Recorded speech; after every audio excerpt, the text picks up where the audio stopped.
card games. PCB Hobby carries the largest selection of boxes and packs from the latest releases of brands like Topps, Panini, Leaf, and more. Looking for a specific player or team? PCB Hobby has a wide assortment of raw and graded cards. They carry parallel rookie, game used, and autographed cards in both modern and vintage. Have a collection you want to sell? We buy, sell, and trade. PCB Hobby on Back Beach Road, just east of Florida Linen. Call 850-320-8388. Gulf Coast Aquarium is now Gulf Coast Aquarium and Pet. They have a full line of live reptiles and reptile supplies, including the area's largest supplier of ZooMed products. ZooMed, a family-owned business with over 45 years of U.S.-based manufacturing. ZooMed is #1 in reptile products worldwide and is now available at Gulf Coast Aquarium and Pet, 469 Harrison Avenue, downtown Panama City.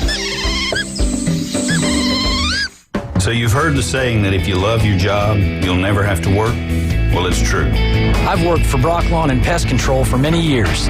The commitment to the needs of customers and their commitment to each employee makes Brock a company I'm very proud to be a part of.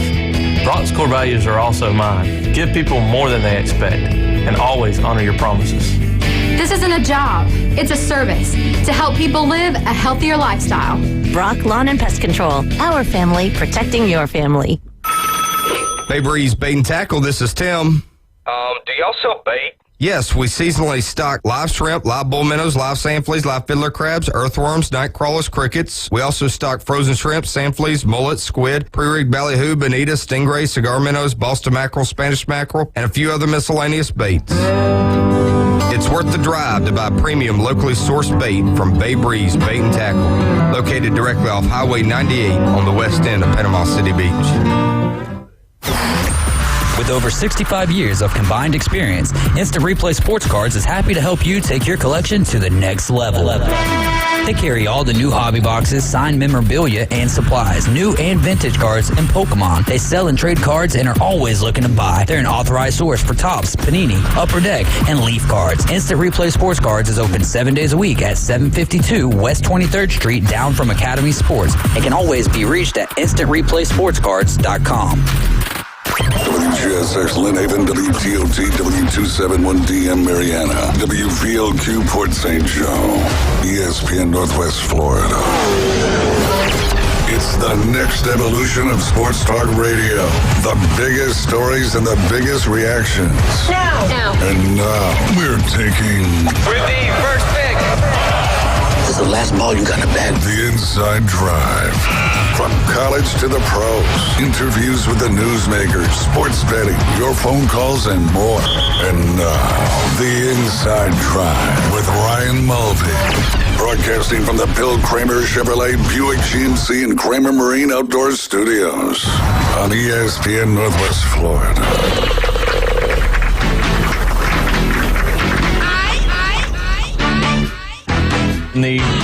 Good Monday morning out there in the Florida Panhandle. You are listening to the Inside Drive live here on ESPN Northwest Florida, sitting inside the Bill Kramer Chevrolet Buick GMC and Kramer Marine and Outdoor Studios. As always, you're probably listening on 104.3 in Panama City, but you can also listen on 101.9 along the Forgotten Coast. You can also watch us on Facebook, YouTube, and Twitch. Just search ESPN Northwest Florida. While you're in there, click that subscribe button, click that like button, click that follow button, all that good stuff. You can even turn on your notifications so you know when we're coming live here. All three great shows here on the ESPN Northwest Florida family.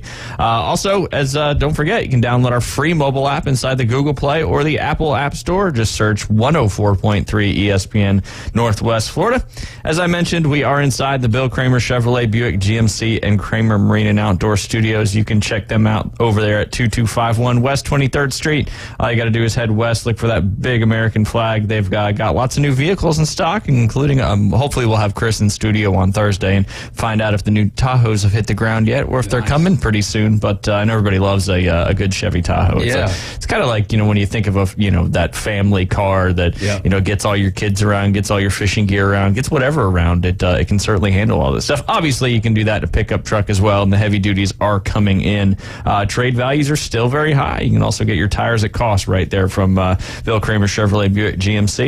And Kramer Marine and Outdoor, if you need to get your boat back on the water, they've got a Yamaha Master Certified mechanic on staff. They can get you out back quick as possible.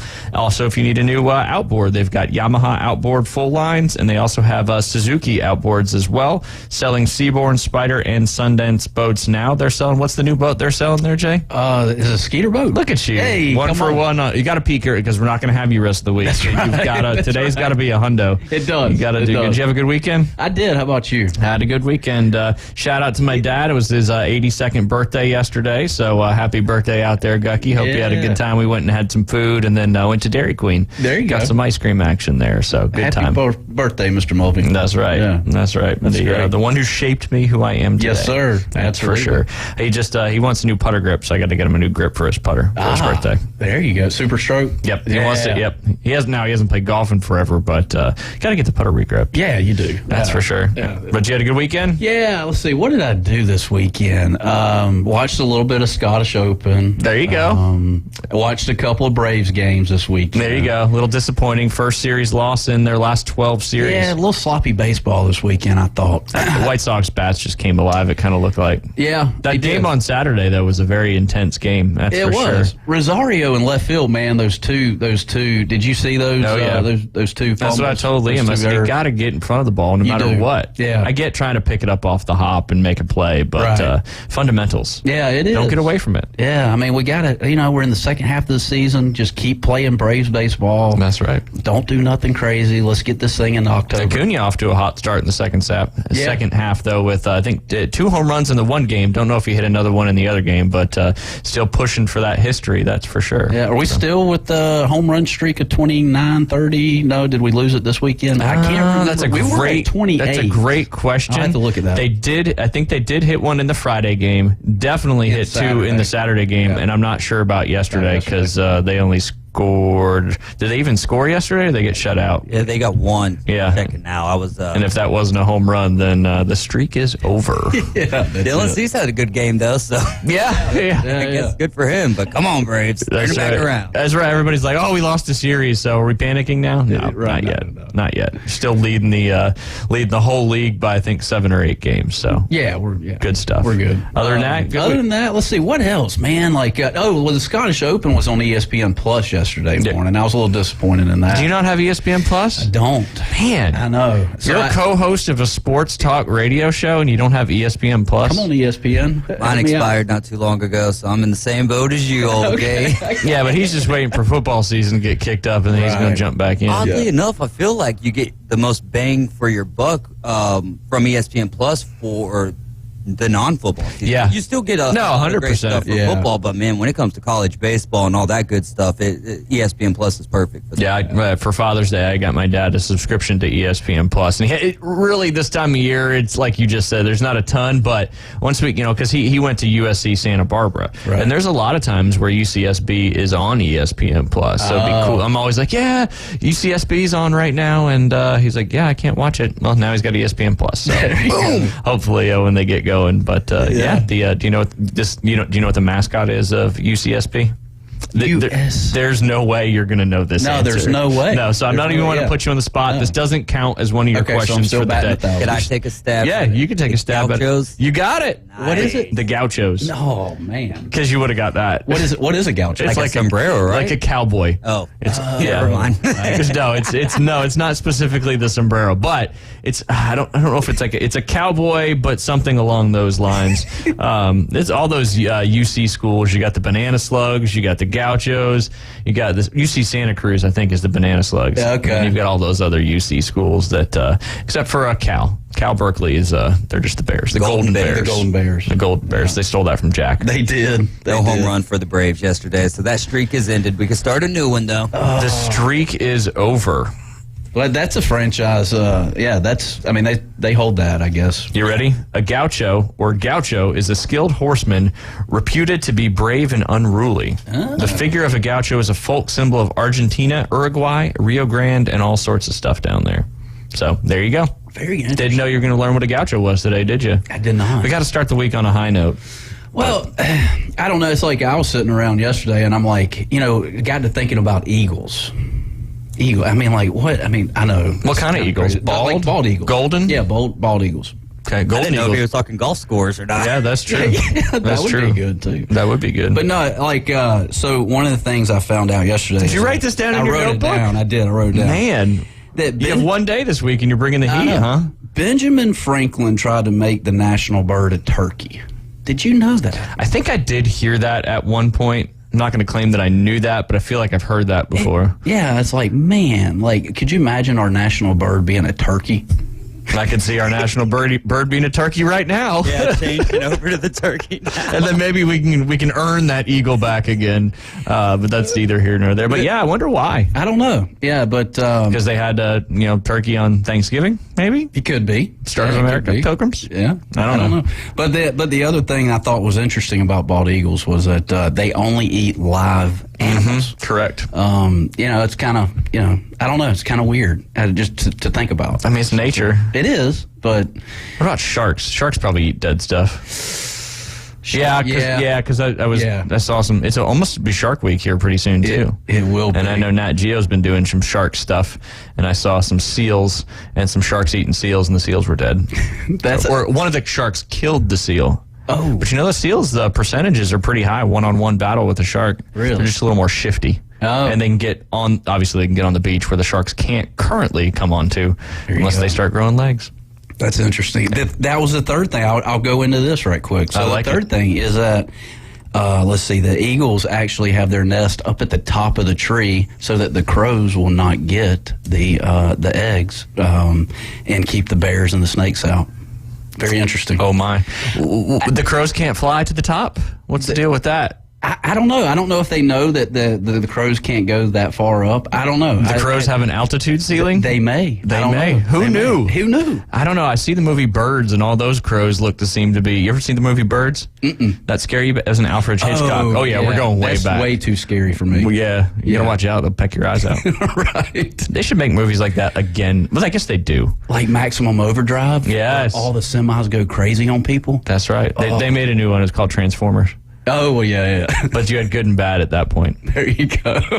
Man. It is the open. It's the final major of the year this week. We will talk about sports. I've got lots to talk about, and hard to believe the final major's here. But you know what it means when the final major's here? It's getting close to football season. You're 2 for 2. Yes. God, what a big day for you. I know. When that final major ends, football is right around the corner, and we're certainly excited for that. But you saw the Scottish Open finish up, and did you see the end of that? I was getting updates through Golf Channel because I didn't have ESPN Plus, but I wanted McIntyre to kind of pull it through, man. I mean, a Scottish obviously hadn't won. A Scottish hadn't won that since '99. A Scottish, right? a Scot. That's like a Latin. Oh, there you go. Yeah. A Scotland guy. A Scottish fella. A Scottish fella. But that lad, I was hoping that lad would end up winning that. But Montgomery won it back in '99. I do remember him talking about that. Monty. And, old Monty.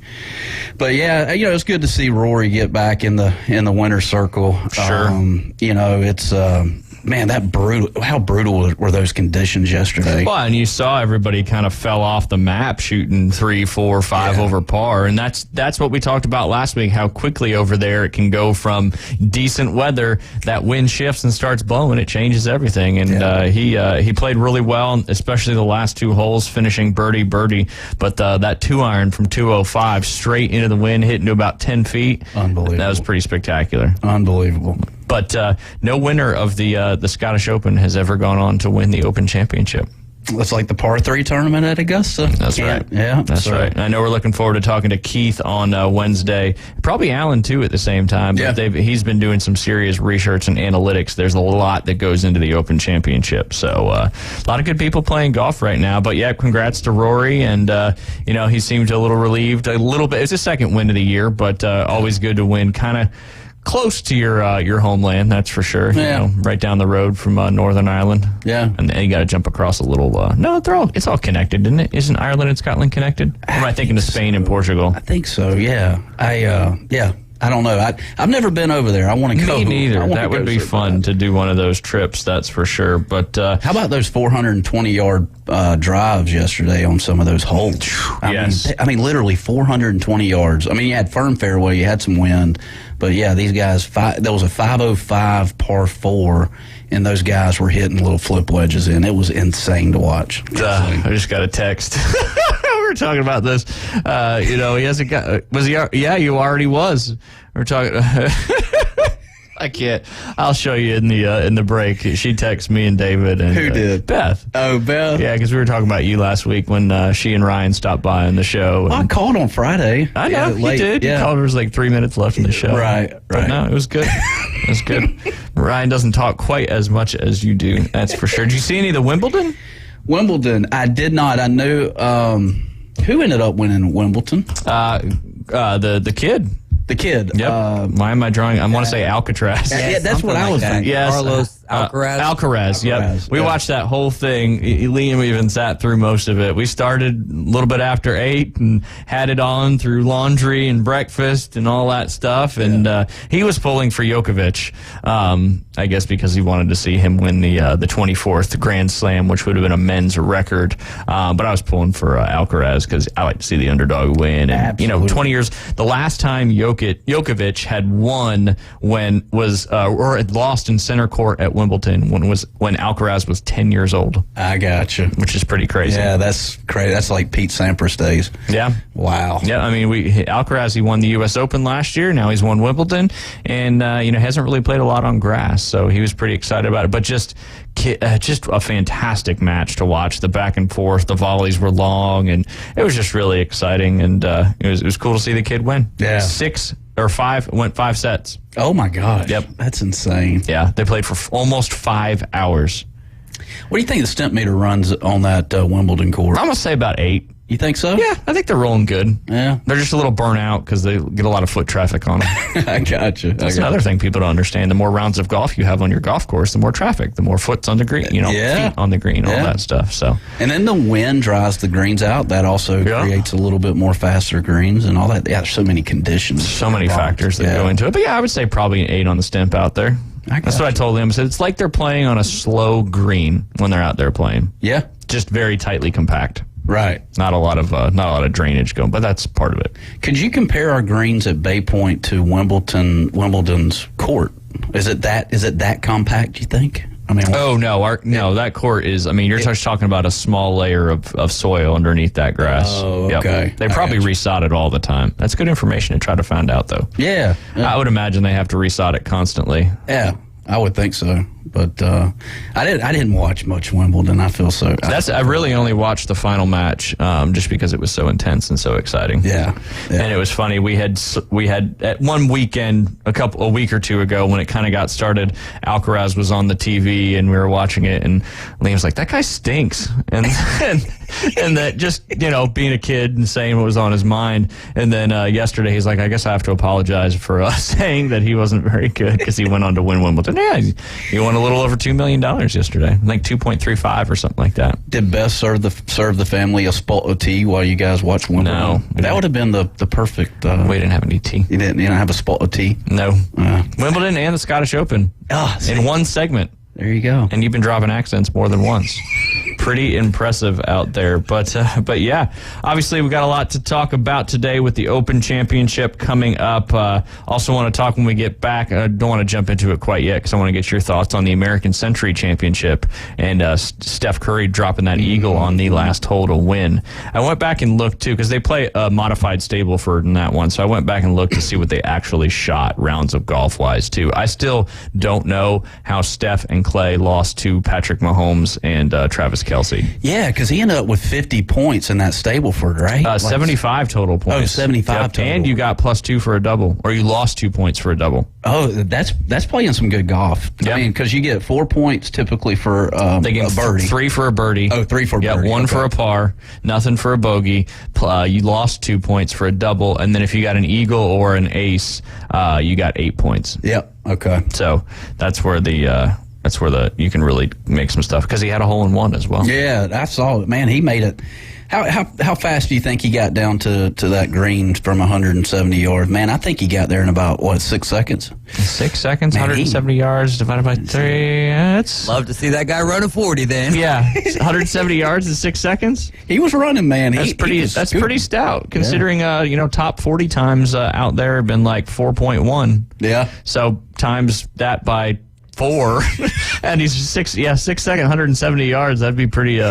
Sign him up. Sign him up for whatever. It doesn't matter. Sign be him the up. First golfer to start returning kicks in the NFL. Yeah, right. Yes, that'd be fast. But his swing, man, is so good, isn't it? Oh, it is, gosh. and he really moves well through the ball. He does. But a lot of these, it's crazy. A lot of these guys and girls, how good they are at golf, and you kind of see a little bit of correlation. A lot of hockey players, several football players, a lot of quarterbacks, also a lot of pitchers out there as well that play some good golf. So, and Annika was up there as well, and then you got some guys and gals towards the back of the field that were shooting in the upper 90s and low hundreds, but they're out there having fun. Oh, yeah. It's a cool tournament to see up there at Lake Tahoe. Don't forget, we've got our next Blast of Bay competition that's going on this week. Congratulations to Don Walton, who won last week. He was the winner right here on the show as he guessed the number of it was the specials with tasty toppings at the break room last week.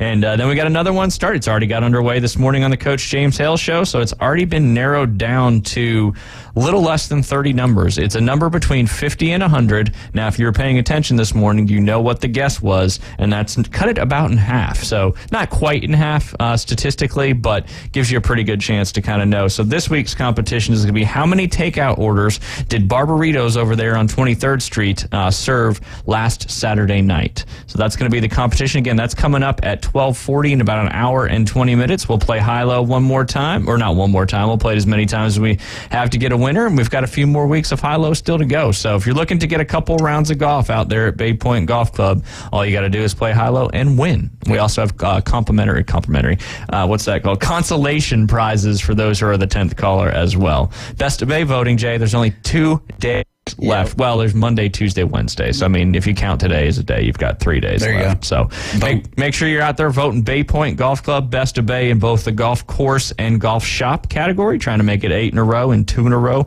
in those 2 respective categories. Also vote Beach House Sales Development. They made the top 5 real estate company and give them a vote for to try to win Best of Bay. And then, of course, my beautiful wife, Beth Mulvey, vote for Best of Bay Realtor. And then, of course, the Coach James Hale Show. Make sure you vote for the Coach James Hale Show. James Hale, every Monday through Friday from 7 to 9 a.m. Give them a vote for top radio personality. When we get back, I want to talk a little more about the American Century Championship out there in Lake Tahoe. We'll be right back.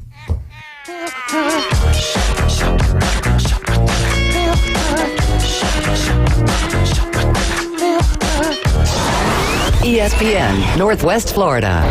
The tradition continues. That ball is going to be out of here. The Atlanta Braves play here. Bombs away! The Atlanta Braves are back and making a statement.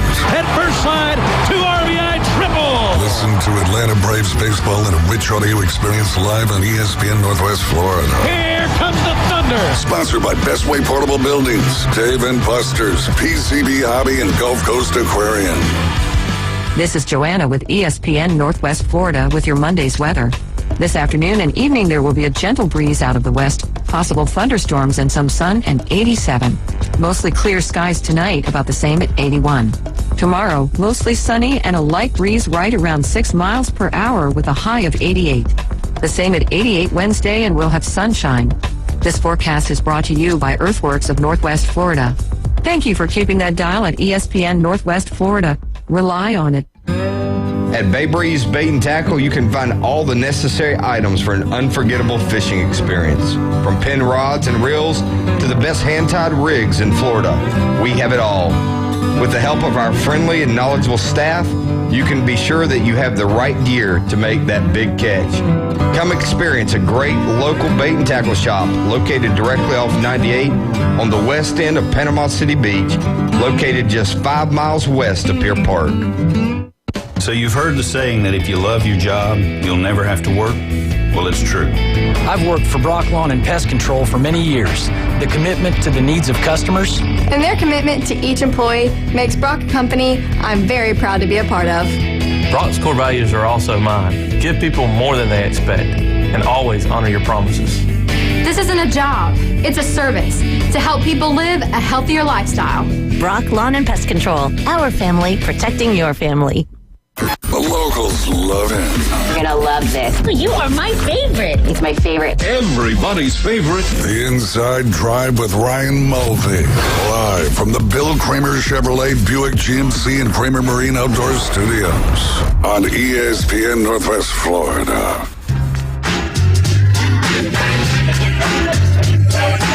And welcome back. You're listening to the Inside Drive live here on ESPN Northwest Florida. Sitting inside the Bill Kramer Chevrolet Buick GMC and Kramer Marine and Outdoor Studios. We're going to jump into the American Century Classic, maybe talk a little baseball, but we do have one of our good friends on the line. Alan, how are you doing today? Did you have a great weekend? It was okay, man. I'm not going to lie. I'm hurting. I'm down bad in baseball. Everything's going bad. I'm looking like the Braves right now. You told us you got to be patient. Yeah, I know. I am being patient, man. I'm just being dramatic. I'll be fine. If not, we'll send Jay up there to come comfort you. Heck yeah, man. Shoot, Jay, I'm about to hit the blackjack table. That's how you know you're down bad, when you go to blackjack for comfort. That's right. That's right. It's all good. What was going on in your world this weekend, Alan? Anything good? No, actually, I was being a family man this weekend. Good. I went with my goddaughter to and she's going to get embarrassed and I'm bragging on her, but she was the only person selected from the state of North Carolina to represent them in the national junior journalism conference. So she's actually going to be at the White House this evening to do photos and talk to the president, ask some questions and stuff. And she's going to have people from MSNBC, Fox News and stuff like that talk to them about political journalism and what it takes to do that, and tour D.C. and just hang out on the college campus. So I just went with her to kind of get her acclimated and came back. That's great, man. That's awesome. Yeah. Congrats to her. Yeah, that's got to be exciting. Yeah, I was excited, but you know how these teenagers are, man. They don't get excited about anything. Yeah, right. You're right. You're right. That is for sure. No emotions. Yeah. Yeah. Unless you're on the sports field. Yeah, that's true. Yeah. Speaking of, I heard you were going to talk about the, was it the amateur pro-am tournament or something? Yeah, it's the American Century Championship. Every year it's held over there at the Edgewood Tahoe course, right there on the shores of Lake Tahoe. And it's obviously a celebrity former athlete. They play a modified stable forward, which means they get points based on what they score. But yeah, we're just going to jump into it a little bit and, love to get your thoughts on it as well. Yeah, I obviously being in the bunker, I got to bounce, but I just wanted to say before you guys get started, whoever was the jerk that yelled when that guy was swinging, they need some corporal punishment for people like that. That is such a clown move, and I was embarrassed for the guy. I felt bad.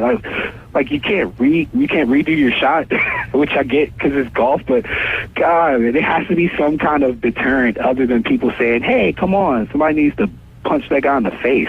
Well, that one's a tough one because I don't know if it was on 17 or not, but that par 3 where they got the basketball hoop and all, you've got all the people right there on the shores, you got all the boats and they got music playing and all that stuff. So it's definitely a little more of a Happy Gilmore style environment for sure. But yeah, right when somebody's swinging, you definitely got to keep your mouth shut. That'll get you, if that's at a real tour event or any of that kind of stuff, that'll get you kicked out pretty quick. That's for sure. Yeah, it should get you kicked in the face and then kicked out, man. I feel bad for competitors who have situations like that ruin something for them, Yeah, that's tough. But yeah, it was a pretty cool tournament to see all these guys. But Steph Curry came out on top. Obviously, one of his big highlights was having that hole-in-one. I think that was in the first round. I'll double check. No, it was actually in the second round on hole number 7. Got him 8 points for that particular hole-in-one, and then he finished strong, getting 6 points with that eagle he made yesterday on the 18th hole, which essentially was to win the tournament, to beat Marty Fish, who's a fantastic golfer in his own right. If you guys, and this is a question for you guys, if you were on the 18th and you were tied with Canelo Alvarez, and he told you that if you sink this putt, he's going to punch you in the face, would you still do it? I feel like I can run faster than Canelo at this moment, so I'm definitely going to make the putt. And if I got to take one, I got to take one. I'll wake up, a few days later. Probably. I'm with Ryan on that one. Yeah. I'm going to shake it, man. I'm not much of a runner. But yeah, it was. It's kind of fun to watch these tournaments. A little different, obviously, but cool to see. Your top 10. You had an NBA guy, tennis guy, and Steph Curry was the first active athlete to win it since 2000. Was the last time an active athlete won it. Cool. Marty Fish, tennis player back from the early 2000s in the Roddick heyday and all that. He finished second. Joe Pavelski was tied for second. He's currently an NHL player on the San Jose Sharks. I believe he's still. Then you had Mark Mulder, pitcher, right? Mark Mulder was a pitcher. David, anybody? Alan? Yes. Okay. Yeah, Thank you. Okay. Aaron Rodgers, Annika Sorenstam, Derek Lowe, another pitcher. Tony Romo was eighth. He ended up finishing eighth. Quarterback John Elway was tied ninth. Another quarterback, and then Michael Pena rounded out the top 10, who was a baseball player. Dude, Elway was ninth? Yep.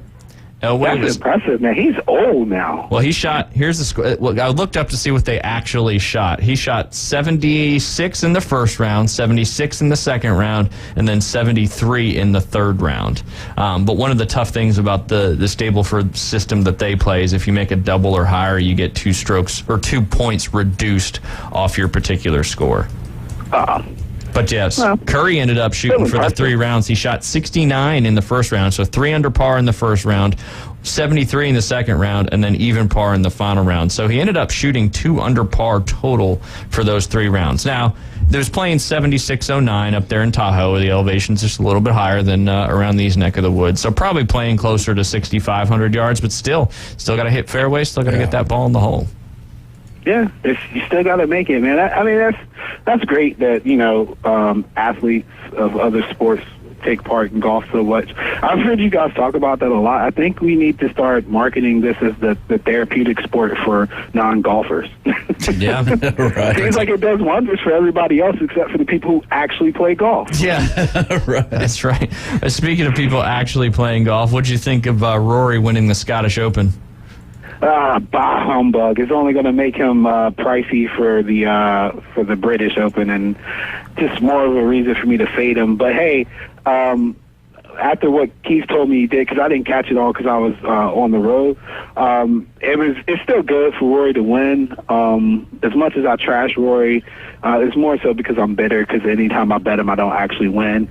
So I'm happy for him, man. Given he's still taking that strong stance against Liv to overcome the distractions and still win, I think was a big deal. And there were some pretty high scores. Yeah, that final so it round, like it came easy. The weather got real rough. The wind was blowing real hard, and this may be the week to fade Rory, that's for sure, because obviously the Scottish Open winner is an easy pick to win the Open Championship, especially since Rory was the last time it was played at Royal Liverpool. Rory took the claret jug. But in 2021, Min Woo Lee beat Thomas Dietrich in a playoff to win the Scottish Open. Neither one of them made the cut in the Open Championship. And then last year, Xander Schauffele won the Scottish Open and ended up finishing tied for 15th in the Open Championship and was never really in contention. So statistics might say you got to fade the Scottish Open champion. Yeah. Hey, and it's really, you guys know this too, it's really hard to win back-to-back in golf, man. Like, it's very rare. And so I would, if anybody's like looking for any kind of gambling tips, I would just prop Rory more than anything than bet him to outright win. If he does outright win, it's probably going to be something spectacular, and I would look for him to be at a fairly decent price going into round 3 if he makes the cut, and you could bet him then. He's not going to lead the entire way, I don't think, so I wouldn't jump on it too early. Well, and Royal Liverpool is a much more challenging golf course than, I forget the name of the Scottish Open course. But it's in Liverpool? Yeah, it's in... Everything's challenging out there, even for soccer. I knew that was coming. We'll have to look up what the weather's going to be this week, because that's the huge factor, too. I mean, you saw it in the Scottish Open. The first 3 rounds, it's blowing 10 to 15 miles an hour. It's still always cool over there, upper 50s, low 60s. But when that wind gets blowing, that's what really changes the golf course for these guys. Yeah, for sure. What do you? While we got you before you got to get out of the bunker, Braves okay? They lost their first series in 12 series. They won 11 straight. Last time they lost a series was to the Athletics. Obviously, everybody gets excited, but still a long way to go, and no panic. I don't think. Yeah, I'm not panicking per se. Because at some point you're gonna drop some games, and that's perfectly fine. We're still 9.5 up on the Marlins. We still own the Marlins head-to-head, so there's still plenty of cushion. However, I will take this time to say that I am officially off the Strider train. I'm tired of strikeouts and high ERA. Like I told my friend, unfortunately, he reminds me of Noah Syndergaard. I love Noah Syndergaard. He used to throw a heater. Before he had some injuries, and it was cool, but you got to keep guys off the base. You got to keep guys from scoring, So I still think he needs to go to the bullpen. I know people still think I'm crazy for that. I agree with that. I really feel like he would be better served coming out the bullpen, and that we can find somebody else that can limit runs and then allow him to use his best attribute, which is his power pitching, for 1 to 2 innings.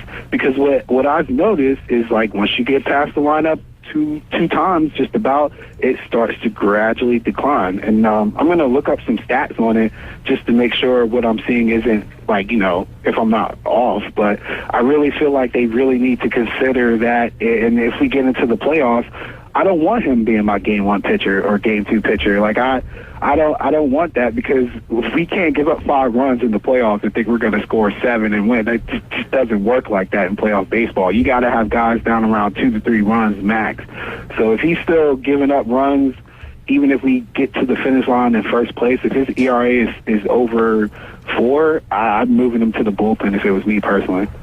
Yeah, makes sense for sure. I mean, that game on Saturday when he started, he had 5 strikeouts in the first 2 innings, and both pitcher had a no-hitter going into the third, and then the White Sox just, I think they hung 3 on a Strider in that next inning, and then it was kind of back and forth then on out. Luckily, I did place a bet on Strider and did the over at 9.5, and I think he ended up getting 10 strikeouts, so I was sweating that one for sure, like you, Alan, but it came to fruition. So, but yeah, I mean, he does really well. I mean, he's had some longer outings, but he's always in there for 5. If you get 6 innings out of him, it's a great outing for him. But yeah. Great point. And especially I know I swear it's Noah Syndergaard all over. If you guys go back and look at his career with the Mets, that's exactly how he was. He was a fastball thrower, had a pretty decent slider, but he would always give up a walk here and there, and would always get punished with a big base hit that would score runs. That he never went more than 6 innings on a regular basis, and it just killed him. Yeah. Well, too, like you said, if the one ball gets stopped in the left field, maybe that changes things just a little bit too. Yeah. I think he needs to shave. I think he needs to shave the stash, though, if he's going to stay a starter pitcher. I mean, I think the stash is good for a closer, but the stash isn't good for a starter, man. No, man. He needs to talk to John Smoltz, man. Which one of the things I did talk about last week, what I love, though, I don't know if you guys watched the All-Star game, but Smoltz was literally helping out the pitchers. He's like, you should throw a slider. Like, what should I throw next? And he'd be like, I would go with the slider. I go with the split. And it was the right call. Like, there was one time when he had Evaldi on the mound, and he was like, dude, don't switch it. Just throw your stuff. And he threw him a splitter, and the guy swung it out of his shoes. And then he came back and was like, what should I do now? And he was like, I'd just throw it the heater. And he threw a fastball and struck him out. And I'm like, that's cheating. Yeah. You can't have him in the booth telling you what to throw. But I mean, like, some of these young guys really need to, like, go back and talk to these pitchers who need it more than just power to get out. And I really think if you could find that combination, which I think that's what makes DeGrom so special, is he can be a power pitcher, but there's some finesse to his game too. But, like, that's what makes a elite pitcher an ace. Like, you got to have that mixture. You can't just throw 100 miles an hour and get people out unless you're coming out the bullpen. Yeah. Yeah, it's a marathon, not a sprint. That's for sure. Yeah. Yeah. Yeah. All right, Alan, we've got 14 days until the trade deadline. What happens to Shohei? Oh, man. Your guess is as good as mine. No, it's the talk in baseball right now. Rangers, Rays, sell the farm, literally, because, like, this is your window. Like, this is your best chance to get a championship.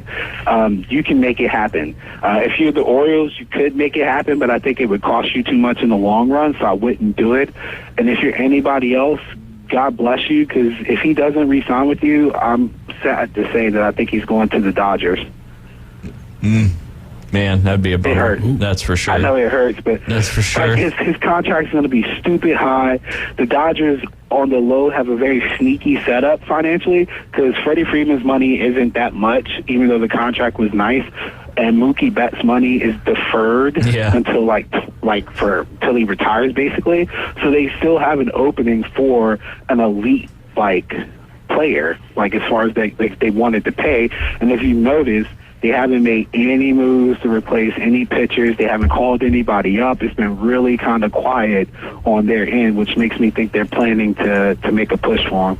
Yeah, I mean, and the deadline's coming up, and I think the Angels have hung on as long as they can, maybe trying to see if they can hit a wild card spot, but it's just not looking too good. I mean, the other night he hits his 34th home run, and they still end up losing 9-8. So it's just, and do you think a team gets him that's trying to make it a run at a World Series this year, or do you think a team gets him that's trying to kind of continue to build on what they've got going? And what do you think where he wants to go? That's the big question. He wants to go to a winner. He wants to play for a team that's competing now. I think he said that through a translator several times. I think it's been dictated to the Angels as well.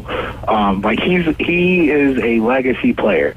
That's where Shohei is right now. I don't even think he'll ask for a lot of money. He just wants to win, because you got to remember, he's chasing ghosts of his country, like Ichiro, Matsuyama, wrong sport. Mizuki, I think is his name, or the Hideki that was in New York. I'm drawing a blank on his name, but yep, you got it. Yeah, Matsui. Yeah, there you go, Matsui. And there's a couple other pitchers that we don't talk about, like Daisuke and so forth. But he's got his own personal goals, and I think a lot of that aligns with legacy more so than finances, which is why he played so hard in the World Baseball Classic and why they celebrated so hard, because that's another notch on his belt that a lot of guys already had. And I think the one thing that's really missing is World Series rings, unless you're Hideki, who played for the Yankees. So I 100% believe he's looking to play for a contender. Yeah, that would make sense. And then does he stay on that? If you're the Angels, though, you've got to trade him, right? Because you got to get something for him. Otherwise, if he stays and he goes to free agent, you just look like the biggest idiots potentially in baseball sports history. I mean, they already look like the biggest idiots. True, honestly. They can't win with him or what's his face. Yeah, you have to make a smart decision, I think, and understand that you're not in the driver's seat, because people know they can wait you out. So you got to find that balance and make sure you get an elite prospect. And if I were them, I would go with an elite pitcher over another bat. Because I think that's ultimately what's going to get them back around, is that they're going to need pitching. But yeah, I don't know, man. I know in the worst case scenario, they have to give them to the Rangers, because the Rangers have a top 10 farm system, but they're in division. That would be awful for the fan base. Yes. One more quick thing before we hit this break. Did you see Elly De La Cruz broke the record since the StatCat has been casting speed? He threw a chopper that he got at third base to first base at 97.9 miles an hour. Fastest recorded infield throw since they've been tracking him on the StatCast. I'm gonna go out on a limb and tell you guys that record will be broken when the other Cruz comes back from Pittsburgh. Yeah, that guy has a rifle. O'Neal Cruz actually had the record prior to at 97.8. So really close there. Yes, I think once he comes back, he'll be gunning for sure to get that back. But I'm looking forward to a Cruz versus Cruz home run derby. That'd be a great storyline.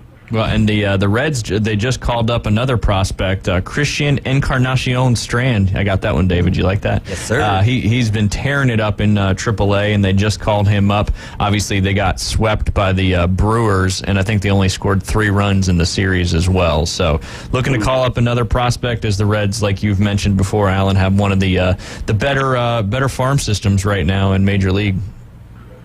Yeah, I just think like you get to that second half of baseball, man, it's all about the experience at that point. So you just kind of hold on if you're the Reds or if you're the Orioles. The Orioles had some experience last year, but like these teams that we didn't expect to be here that are now here, they just got to hold on because you're gonna hit a rut. No matter who you are, the Braves are getting in the one now. A couple other teams are too. If you could just maintain 500 till you get to that August-September swing and then play your good ball again, then you're in a good spot. I wouldn't panic if I was them just yet. Yeah, no, for sure. But calling up another good prospect. So, do you want to hang on, Alan, or you got to get back to it? I got to get back. I'm the only one here, unfortunately. All right, sounds good. We appreciate you calling as always, and we're looking forward to tomorrow evening doing the 2 Off the Tee podcast with you and Keith. Nice. Yeah, man, you guys take care. Yes, right. Thanks, Alan. See you, Alan. You're listening to the Inside Drive live here on ESPN Northwest Florida. We'll be right back.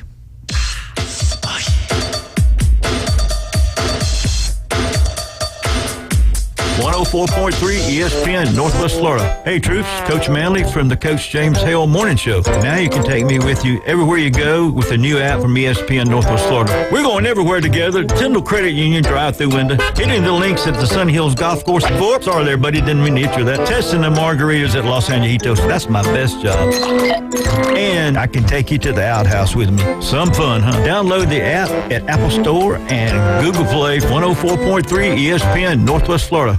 Are you tired of hearing 2 weeks when you call to get your boat worked on? Hey folks, it's Chris Kramer with Kramer Marine and Outdoor, and we'll get you in and back out on the water as quick as possible. We're a full-line Yamaha outboard dealer and Suzuki outboard dealer, and we have master-trained certified mechanics on site. So if it's just an annual service, electronics install, trolling motor install, or all the way up to a full repower, we can take care of you. So stop by and see us in the corner of Frankfurt and 23rd next to Bill Kramer GM, or call us at 850-851-0453. Game days are always better at Dave & Buster's. That's because more TV inches, more food and drinks, more space, and more fun make the game we all know and love more special. Nothing beats seeing your favorite team take the field on the two 12-foot big screens or 26 75-inch TVs. Throw in the arcade experience and you've got a winning atmosphere that no other sports bar can deliver. Follow the fun at Dave & Buster's, Panama City Beach on Facebook and Instagram. Eat, drink, play, and watch sports at Dave & Buster's. Y'all listen up. Let me tell you something about group meals from Rudy's Barbecue. It's got all you need for all the folks you gotta feed, smoked meat, sides, and more. There's everything down to the tablecloth, just like the one that you see at the store. And a bridal shower, it's better than flowers. And a long business meeting, it'll pass the hours. It'll feed all the cousins at a family function. It's better than potluck at a church luncheon. Next time you need to feed 10 or more, call and order a Rudy's group meal. Next in line. Do you suffer from political talk radio fatigue? We know that over the 99% rate, the U.S. Tune into the most fun and exciting new radio show on the Gulf Coast. It's The Inside Drive with Ryan Mulvey. From the Bill Kramer Chevrolet Buick GMC and Kramer Marine Outdoor Studios on ESPN Northwest Florida. Welcome back. You're listening to the Inside Drive live here on ESPN Northwest Florida. Sitting inside the Bill Kramer Chevrolet Buick GMC and Kramer Marine and Outdoor Studios. Don't forget about South Oak Title and Closing. 20 locations across the country, including 4 right here in the Panhandle of Florida. 1 in Panama City Beach, 30A, Destin, and up there on Highway 77 in Lynn Haven. Most real estate fees and transaction fees are all the same, so you want to visit South Oak. They got the best people, the best buildings, and they know their stuff. If you want your real estate deal to close the way it should, go visit South Oak Title and Closing. They can take care of all those transaction needs. Jay, NASCAR is underway as we speak, correct? Got rained out yesterday? Yeah, they green flag dropped probably about 45 minutes ago. They're on lap 65 of 301 in the Crayon 301 up at New Hampshire Motor Speedway. And Crayon is not Crayola, as me and David found out this past. It's some IT company or something like that. Yeah. Well, Friday when we were talking, you had searched it up. Yep, and, that's right. Search it up. Yeah. But no, after 65 laps, Truex Jr. is leading the race. William Byron in second, Tyler Reddick in third, Eric Almirola fourth, Ryan Blaney fifth. Hamlin started out in 20th position, but it's moved up to position 7. So they're all running about 3-4 seconds behind Truex right now. Who's leading the standings right now overall? overall. I think William Byron with that win the other week. I think he's still up there. Gotcha. So, but yeah, we'll see what happens. It's a long way to go. Yeah, still a long way to go. Crayon 301. 301. 301 laps. That's a very different different number there than I they use. agree. You know, you could go even number, but you could go odd number too. Yeah. That's a good trivia question. How many NASCAR races have featured an odd number of laps that were ran? Most of them are even, right? Yeah, like the Daytona 500. Yep. Or, I didn't never thought about that. But the 301, baby, it's just that we're here talking about it. Yeah. I mean, it's... That's right. Yeah. That's right. A good question nonetheless. Keith says, welcome back, Jay. Hey, Keith, I know he's traveling to Pensacola here pretty soon to get some of his bowling action on, as always. You know, not Keith Fleming, Keith Dimmick. I'm so sorry. There's so many Keiths, man. I got Keith Fleming on my... There's two. Yeah. Keith Dimmick. Okay. Not bad. I was like, I didn't know if Keith Fleming bowled or not. I was like, okay. I think he said something about bowling. Yeah. Well, cool. Well, so Keith's doing some bowling in Pensacola. Yep. And he's just going to win more. Yeah, All he does is hang banners. I've seen how many trophies and how many medals he has, and they just keep racking up. So, when you're the best, you're the best. You are. Yes, sir. Speaking of the best, Florida State had its 11th PGA Tour winner happen this past weekend in school history. They've had 11 people that have 11 wins by former FSU players, and Vincent Norman, he's a rookie on the PGA Tour this year. He won the Barbasol Championship in a playoff. Yeah, I watched that last night. That was cool. Was it awesome? Oh, it was I didn't great, see the man. playoff. Well, you had two guys. I mean, who was it? It was their first start. Was it Norman that was the first start? It wasn't his first start. Nathan Kimsey. Okay, that was his first start. Oh, it was his first PGA Tour start? Yes, Come on. Yes, no lie. No cap?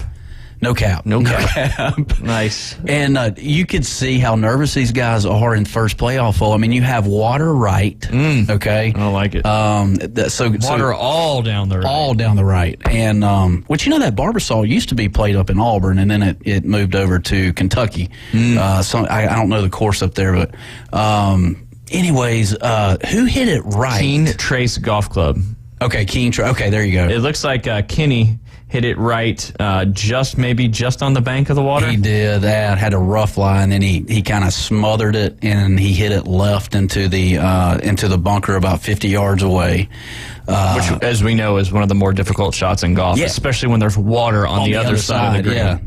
Did you watch? No, I'm just looking at the. I got you. I got you. But the StatCast or whatever it is. Yeah, but you could tell, man, how nervous. I mean, that guy's life just changed so much in winning that Barbasol Championship. I mean, he's going to play the Tournament of Champions next year at Kapalua. Yeah, he'll get invited to Kapalua. He'll also get invited to the Masters. I mean, his life changed last night. It was pretty cool to watch. This is his first year on tour. Again, he's an FSU alumni. When we hosted that tournament out there at Camp Creek, it was pretty cool watching this kid because he could hit it a mile. Yeah. I mean, they all can. And so he's played already. He's played in 23 events this year as he earned his tour card last year, and he's won once. He's had 5 top 5 finishes and 3 top 10 finishes. So yesterday, because it was you had the Scottish Open going on, so it's kind of one of those, I don't know what to call it, but it's one of those, like they'll have another one this week. There's a PGA Tour event because all the guys are playing in the major. So he only won like $600 and some odd $1,000. To be precise, he won, what was it? Trying to look here. And so he's earned $1.4 million so far in his career just in this year. Wow, not too shabby. No, not too shabby at all. I got his results, but don't have the. Yes, I want to say yesterday was like 643,000 or something like that.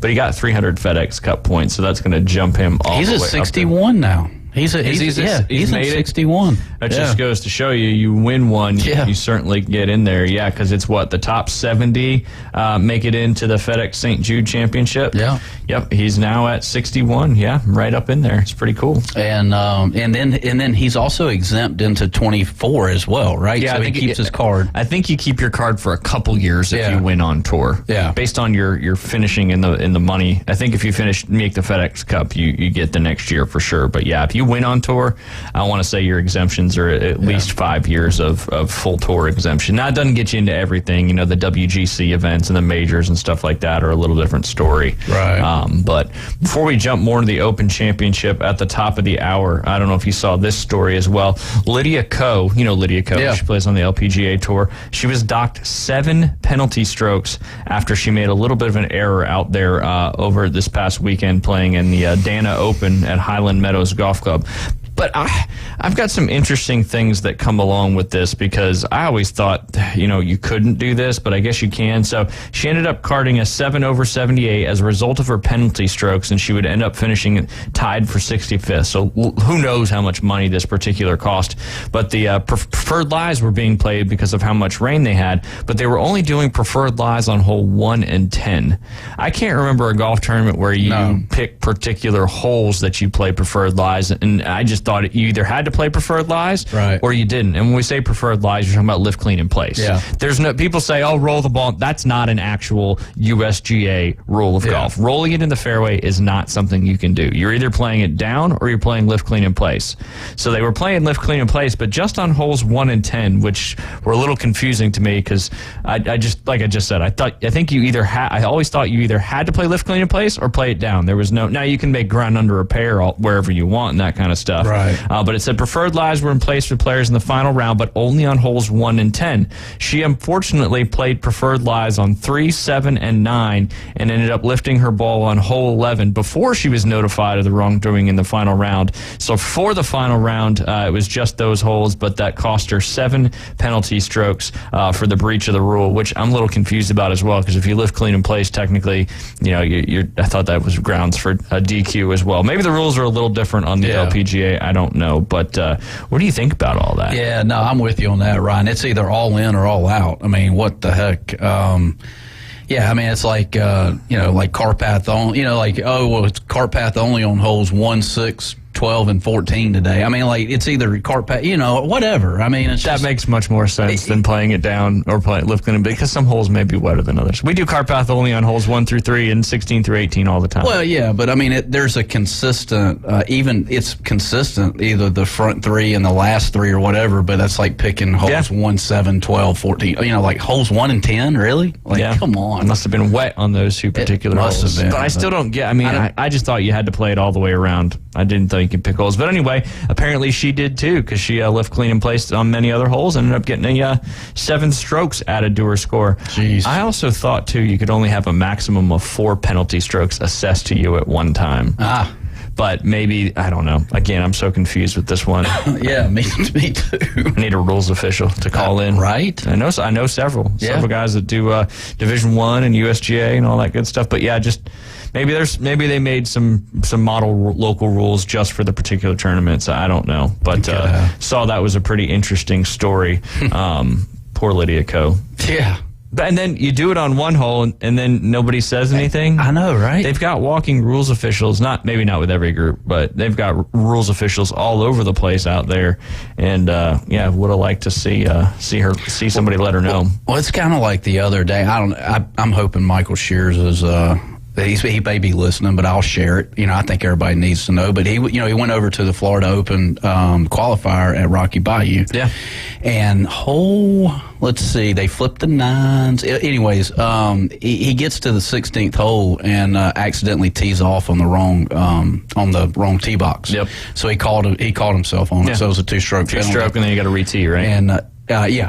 And so he didn't qualify by 2 shots. Oof. So he called himself out on it, and but yeah, I mean, it's just the game of golf, man. It'll get you. It can get you sometimes. Yeah, and you know that what he did is what the game represents, and that's integrity. It is. And I'm a firm believer. You know, what goes around comes around, and you know he may have missed the Florida Open by doing that, but he did the right thing, and hopefully that'll be repaid to him in the future with something else. So, you feel like a former Division I golfer shouldn't have to. I guess everybody's got to qualify for the Florida Open.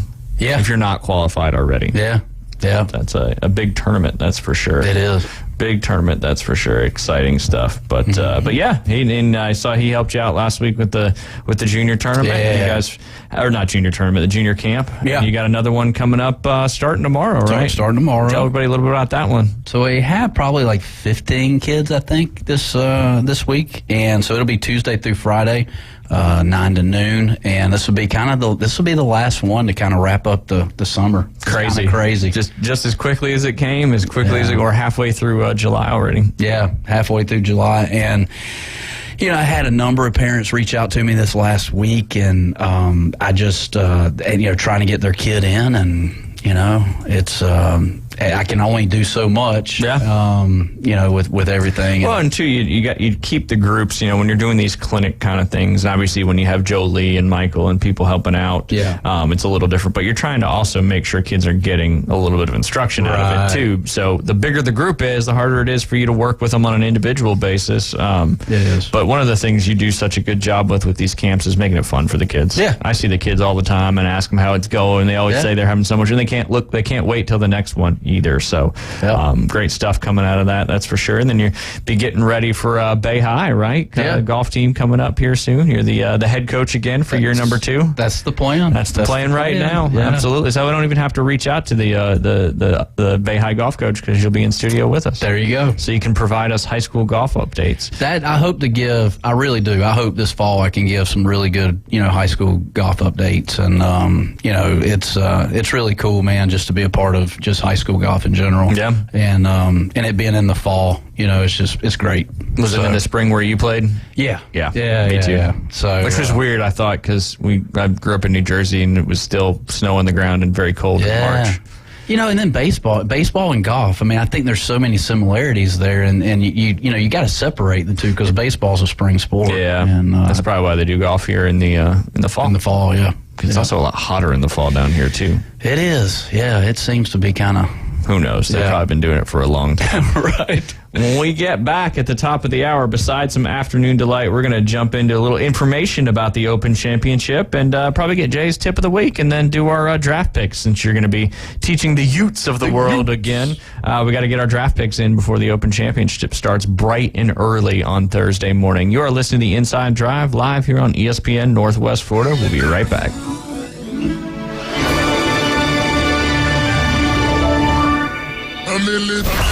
ESPN Northwest Florida is on location at Dave & Buster's. The afternoon underdogs are broadcasting live at Dave & Buster's Pier Park with half-price cocktails, half-price games, free Dave & Buster's game cards, and choice swag from ESPN Northwest Florida. Join David, Kyle, Amanda, Drew, and a cast of sports fanatics every Wednesday from 4 to 6 with fun and prizes at Dave & Buster's Pier Park with ESPN Northwest Florida. This is Joanna with ESPN Northwest Florida. Here is your weather forecast on this Monday afternoon. The rest of the day, possible thunderstorms and some sun, and 87 with a gentle breeze around 11 miles per hour out of the west. For tonight, mostly clear skies with a light breeze and a low near 81. Tomorrow, wind 5 to 10 miles per hour, mostly sunny, and a high around 88. For Wednesday, sunshine and a high of 88. This weather forecast is brought to you by Ellis Agency Insurance. Thank you for listening to ESPN Northwest Florida. Rely on it. Take your next adventure in an eco-friendly, all-electric Kia EV6 that gives you the movement that inspires. You can live fully charged while saving now and down the road on fuel costs. Schedule a test drive today and explore the electrified Kia vehicles at Bilbert Kia. You have to drive it to believe it. Now offering $7,500 EV lease bonus when you lease a new 2023 Kia EV6 wind electric all-wheel drive for 36 months. You'll get the perfect balance of comfort, safety, and technology with a performance that minimizes the impact of our environment. Bilbert Kia is the home of the 20-year, 200,000-mile warranty. See us today at 2435 East 15th Street or BillBirdKia@PanamaCity.com. We make it easy to switch to EV ownership and give you the peace of mind you can trust. Close-in lease based on a new 2023 Kia EV6, model number N5452. No security deposit required. $7,500 EV lease bonus not available for cash. Subject to credit approval, dealer participation, and vehicle availability. $49.99 due at signing for well-qualified leases. See dealer for complete details. The 20-year, 200,000-mile warranty is a Bilbert Kia warranty. Must take delivery from dealer stock through 9/5/23. WGSX Lynn Haven, WTOT, W271DM Mariana, WVLQ Port St. Joe. ESPN Northwest Florida. Welcome to the Inside Drive, the next big thing. It's a big, huge, giant deal. Sports betting, huge reactions, your calls and real-time coverage of the stories you're following. Broadcasting from the Bill Kramer Chevrolet Buick GMC and Kramer Marine Outdoor Studios on ESPN Northwest Florida. Sky rockets in flight. Afternoon delight. And welcome back. You are listening to the Inside Drive live here on ESPN Northwest Florida, sitting inside the Bill Kramer Chevrolet Buick GMC and Kramer Marine and Outdoor Studios. 104.3 in Panama City, 101.9 along the Forgotten Coast. Facebook, YouTube, and Twitch. Just search ESPN Northwest Florida. Visit us at ESPNPC.com. Click Listen Live or download our free mobile app inside the Google Play or Apple Store. Just search 104.3 ESPN Northwest Florida. Go visit Bill Kramer Chevrolet Buick GMC right there on 23rd Street. All you got to do is head east and you'll run right into the dealership.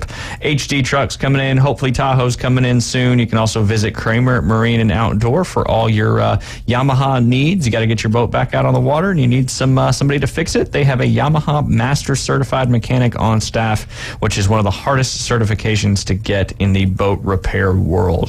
So go visit them. You can check out their new and used inventory at KramerMarineandOutdoor.com.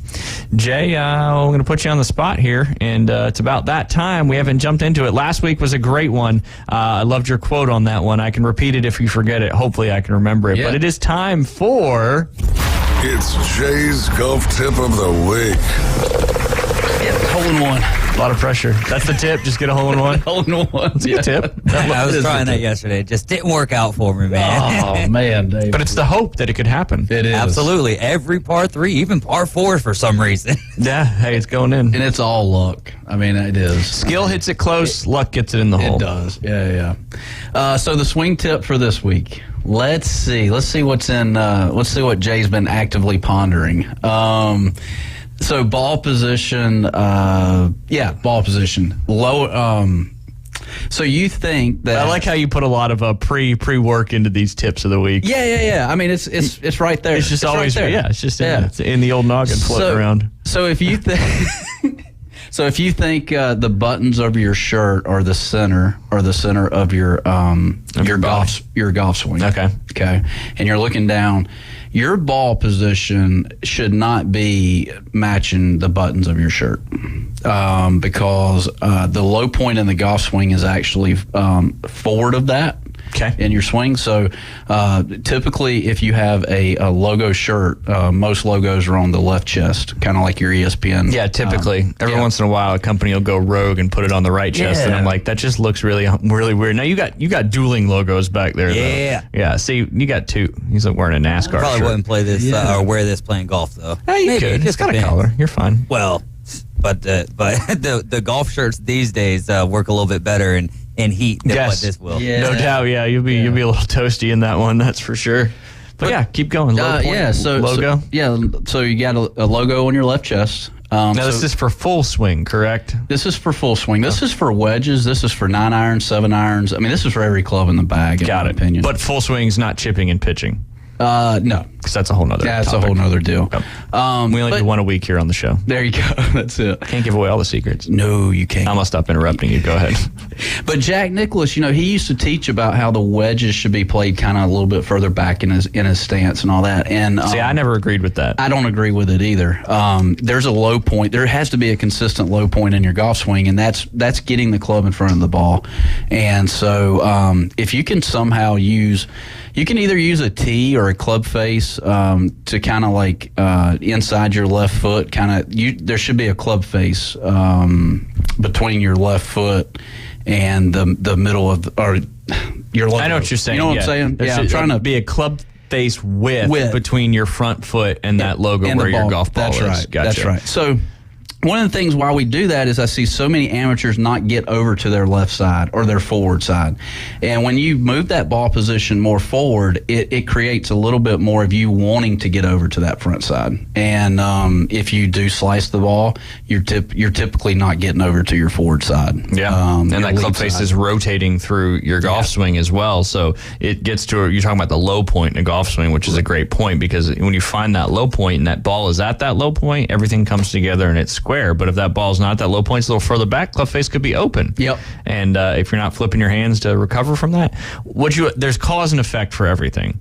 Right. There's positive cause and effect, and there's negative cause and effect. And all those causes affect everything that's going on out there in the golf swing. Absolutely. But yeah, I agree. So to sum that up, basically take the logo of your shirt and match it with the ball position in your. And if you need a shirt, we know a place where you can get some. A lot of them have logos on the left chest. A lot of them have logos on the left sleeve as well. But there's typically always one, except your shirt. Do the English? Do they have it on the right side or left side? I don't think so. I don't think that. I don't think the logo placement on the shirt changes when you go overseas. Gotcha. It might. I don't know. Yeah. But I mean, you watch all the English golfers and typically left chest for that logo. And they're big logos too. Big logos. Big. Like Polo went through a little deal where the whole shirt was a Polo guy. Yeah, basically. Yeah. Well, and you had that other company too that tried to be like Polo. It was like the United States Polo Association or something like that. Yeah. A massive one on there. But was that the guy that actually was hitting the polo ball on the horse? Is that Yeah. I think they're selling that at Walmart now these days. Oh, yeah, okay. Is a polo player called a jockey? No, can't be. The polo player is probably called a polo player.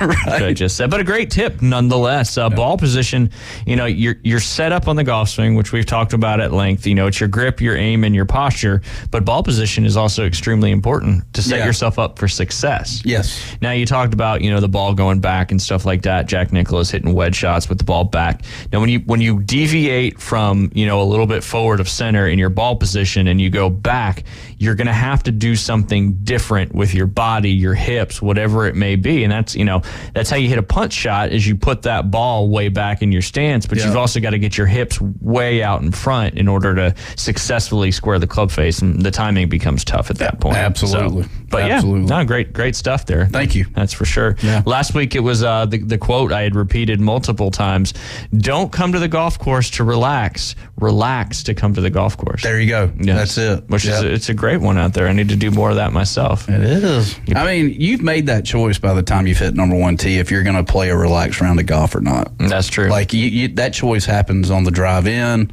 the inside drive in. So yeah. There you go. Nice. Look at you. Rare form today on this Monday. And David had played out there at Bay Point yesterday with his brother, and hopefully had a good time. Oh, definitely a great time. I mean, the staff, it's kind of hard to go to Bay Point and not have a good time, especially with it. That's like the second time in 10 years that I've played, And you both this year. Yeah, both this year. And also one of the, when we finished up, I've never had anyone take my clubs out of the back of the truck and put it in the cart and all that. And then after the round, they're like, well, I'm like, man, I don't got enough money to take No, really, though, it's awesome stuff. And even got a Walmart bag of 24 golf balls because they heard how many I'd be wasting out there. You never know who's listening. Hey, you never know. But it was a great time. Steve was great. Everyone there was phenomenal, and it's a beautiful course, though. And like you said, I was really surprised how it dried out because it was raining overnight. And we get there and good to go. The first 3 holes and the last 3 holes were the ones that get wet in the driving range too. But the rest of the golf course dries out real fast, so it works out real good. What was the highlight of the day there, David? Is there a highlight? A couple of things. I mean, first was the last time that I played, and again, it had been a decade before that, it was a scramble, so we started at 13. So I thought it was really cool to run the track from 1 to 18. Okay. And so now when you guys are talking about holes and stuff, I picture it better, whereas before I'm like, man, I don't really remember which hole was which hole. Yeah. I just remember 13. Right. You know what I mean? Right. See, I'm a big guy who likes flop opportunities. I like flop shots. Yeah. Go for broke. So I'm always, when other people are chipping and maybe even putting, I'm like, let me just hit it up there high. So you're a risky guy, then. I'm a risky guy, yeah. Hey, you don't get rewarded without taking risks. That's right. So I would say 17. That's par 3. Par 3, yep. Bolden green. Yeah. Yep. So I hit a little 6-iron up there, and I was just a little left of the green. So I hit one up, and it was like way over the flagstick, and just dropped right there next to the pin, and rolled probably about 3 feet beyond that. But then so ended up messing that putt up to knock down a bogey. But yeah, that my brother had just got a driver from you guys not too long ago, the TaylorMade Stealth 2 Plus, and being able to hit that a couple times, and just seeing the direction of the equipment nowadays is is awesome, and man, it's just a gorgeous course, man. Some of the views that you get from the shots, especially me, you know, from the woods and people's backyards. No, I'm just there's a lot of those. Just kidding. There's a lot of those. That's for sure. Great course, and did not even hit a house. So hey, that's a win. That's a win. Easy to happen out there. That's for sure. Yeah. I get a lot of phone calls throughout the months when that happens, and unfortunately, you know. Yeah, because at that scramble for the Indus, I remember which hole it was. It was 18. So that little kind of, I don't know if it's a hotel, like apartment looking thing. Yeah. Golf villas. Yep. And so I'm sitting there on the tee box yesterday. I'm like, how did I hit this last time? Well, I was pretty close to it again yesterday, but just laid it in the backyard. Which is crazy, though, because, I mean, you got to have a crazy slice to get over that direction when the hole is in the opposite direction. Right. Yeah. Right. And that alignment and ball position, all that stuff play into it. Scrambles, we have a tendency, too, to try to hit it a little harder and go a little more risky lines and stuff like that. But yeah, glad you had a chance to get out and play with your brother, too. Yeah. That's always a good time. That's always a good time. He's a little bit better than me, but it's fun, just kind of the competition side of things. So. Yeah. That's cool, man. Definitely. That's awesome. But yeah, I failed to mention last week, Steve, who we were talking about when I was leaving for the show. I was like, hey, give me a fun fact. And he threw this one out for me. It has nothing to do with golf. He said Max Scherzer's contract is for $44 million. If he pitches 220 innings, he will make $200K per inning. If he throws 20 pitches an inning, he will make $11K per pitch. We talk about that in golf all the time, but to break it down in the baseball style like that, I mean, imagine if Shohei gets that $500 million contract or whatever it ends up being, how much he'll get paid per pitch. Now he bats as well, so it's a little bit different story, but a little bit more room to make that value up. Man, that is wild when you break things down. $200K like per that. inning. Yeah, is it worth it? I don't know. He might be gone at the deadline. I wouldn't be surprised. Yeah, that's true. I mean, does that? I'm just looking at it from a outsider's perspective. Does that add pressure, knowing that if you gave him that number of 11,000 per pitch? I mean, does that add pressure to? I doubt it. I mean, it would for me though. But it's already guaranteed. It's like this. It's like if you're teaching lessons, right? But they have to pay you 2 years in advance or whatever, and it's basically essentially all paid up front. Like, regardless if they come to show up to their lesson or anything, or they learn anything, you're still getting paid. Yeah, the contract's still fulfilled. So I think, especially when he's up at that age, it's like, yeah, whatever, dude. I think he still wants to win. Yeah, and that's what they do for a living. So probably not thinking about it that way. However, that's the difference between golf and except for the live tour, golf and all these other professional sports is if you're not performing, you're not getting paid. Right. So where we break down when these guys make tens of millions of dollars a year, and you break down per hole and per tournament, like with Tiger and stuff like that, that's an anomaly. But you got these guys, making, you make the cut on a PGA Tour event like this, the Barbasol Championship they just played in, and you're at the back of the field after making the cut, you're talking about, $10,000, $12,000, which is probably more than you paid to get there, stay there, pay your caddy, buy your food, all that stuff. Right. So, but yeah, I mean, it'd be a little different with MLB if you had to earn it, so to speak. I mean, you obviously have to earn it by playing well and getting your contract renewed, but imagine, you happen to win a game in order to get paid. That's a whole nother ball game. That is something to talk about. Yeah. I mean, really, think about that. I've always thought that especially these huge contracts, they should all be incentive based. Yeah. Yeah. And that's where NFL's a little bit different, because now they're giving people a little bit more guarantees, but that's why they don't guarantee as much stuff in the NFL, because you got to be out there first and you got to perform. Yeah. Yeah. I mean, most of your salespeople in this world are, big money. They make a lot of money, but they're incentivized. Yeah. I mean, they're the harder you work and the better you do, the more you get paid. There you go. Yeah. Yeah. Something like that, for sure. Open Championship 2023. The venue is at Royal Liverpool. The course is only playing 72-18. It is a par 72. Cam Smith won it last year. A big field, a lot of live guys playing in it. Should be a great time. We'll jump into our picks here in just a second. Opening odds, you've got Rory McIlroy after winning the Scottish Open is 8-1 right now. Jon Rahm, Scotty Scheffler, no surprise there, both 10-1. Brooks Koepka 16-1. Cam Smith, defending champion, 18-1. Jordan Spieth at 20-1. Interesting name there. there. He's played well in Open Championships historically.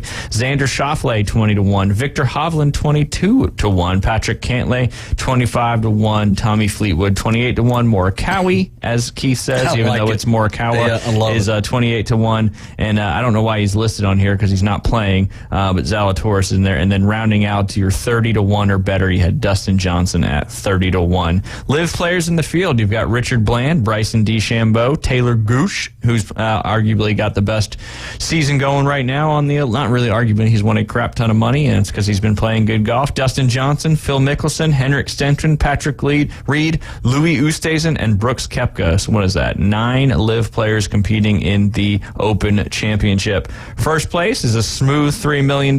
Second, 1.7. Third place is just over $1 million. Going all the way down to 70th is $37,800. Exempt players not playing: Ben Curtis, David Duval, Todd Hamilton, Michael Hendry, Paul Lawrie, Justin Leonard, Tiger Woods, and Will Zalatoris. I think Will's still battering those injuries. But yeah, let's jump right into it. We got to get our picks in there. We do have a break coming up. If we don't finish them, we'll just keep rolling it in the next one. I think David was the winner last time, so we're gonna let David start this one. He earned the dub and embarrassed us last time, Jay, in the Open. Yes, US Open. he did. He did good. Again, we're gonna take 6 golfers. We're gonna do the total score, and if you miss the cut, you lose 5 strokes, or you get 5 strokes added, because losing is good in golf, but depending on how you're talking about it. So with here, we're allowed to take anyone, right? The odds don't matter. So I'm gonna go with who DraftKings has right now with the odds-on winner. I'll go with Scotty Scheffler. All right, that's a good one. Got to roll with him. I mean, he finished top 10 again in the Scottish Open, so I mean, he's a guaranteed make the cut. Finish in the not guaranteed, such a strong word in golf, but watch him have to withdraw after the first round. Like, thanks Ryan for the emphasis there. That's right. You got that Rory Allen relationship going on. All right, Jay, who you got? Man, without further ado, Victor Hovland. I do it. Yeah. If you didn't pick Victor Hovland, I'd be disappointed. I almost took Victor just to keep him from you. Oh, no, you didn't. Oh, man.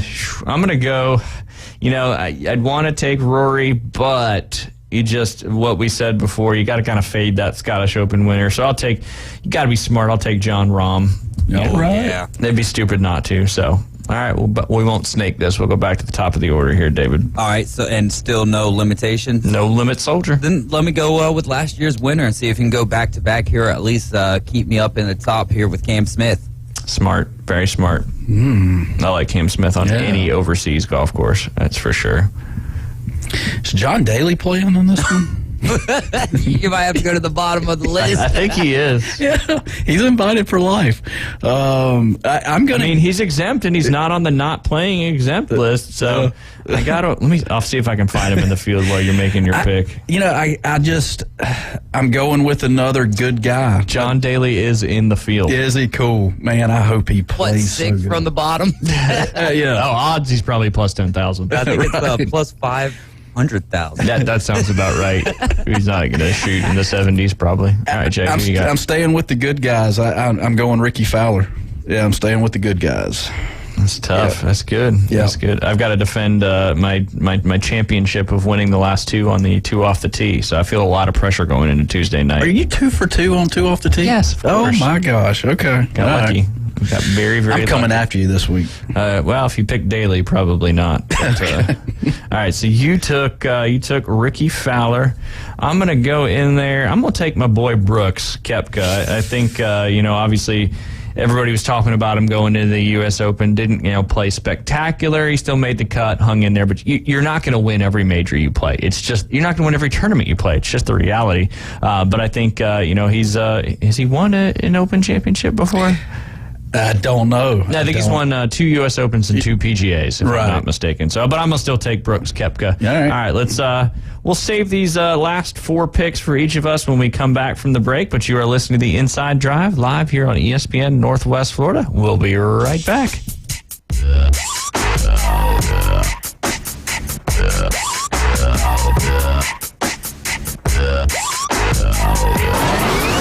ESPN Northwest Florida. The tradition continues. That's America's team plays here. Bombs away! The Atlanta Braves are back and making a statement. Ronald Acuna just clobbered one to left. Listen to Atlanta Braves baseball in a rich audio experience live on ESPN Northwest Florida. Here comes the thunder. Sponsored by Billbird Kia, Reliable Hydraulic Solutions, Mid-South Lumber, Stormore Portable Buildings, and Brock Pest Control. This is Joanna with ESPN Northwest Florida. Here is your weather forecast on this Monday afternoon. The rest of the day, possible thunderstorms and some sun, and 87 with a gentle breeze around 11 miles per hour out of the west. For tonight, mostly clear skies with a light breeze and a low near 81. Tomorrow, wind 5 to 10 miles per hour, mostly sunny, and a high around 88.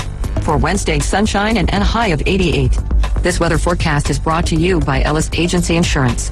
Thank you for listening to ESPN Northwest Florida. Rely on it. Take your next adventure in an award-winning Kia from Bill Bird Kia. The SUV family has movement that inspires, and we invite you to test drive the new 2023 Kia Soul, Seltos, Sportage, Sorento, or Telluride. You can command the road in a sedan from Bill Bird Kia. Drive away today in a new 2023 Rio, Forte, K5, or Stinger, and discover the all-new Kia at Bill Bird Kia. 2435 East 15th Street, Panama City, or anytime at BillBirdKia.com. Peace of mind you can trust at your local community dealer, Bill Bird Kia.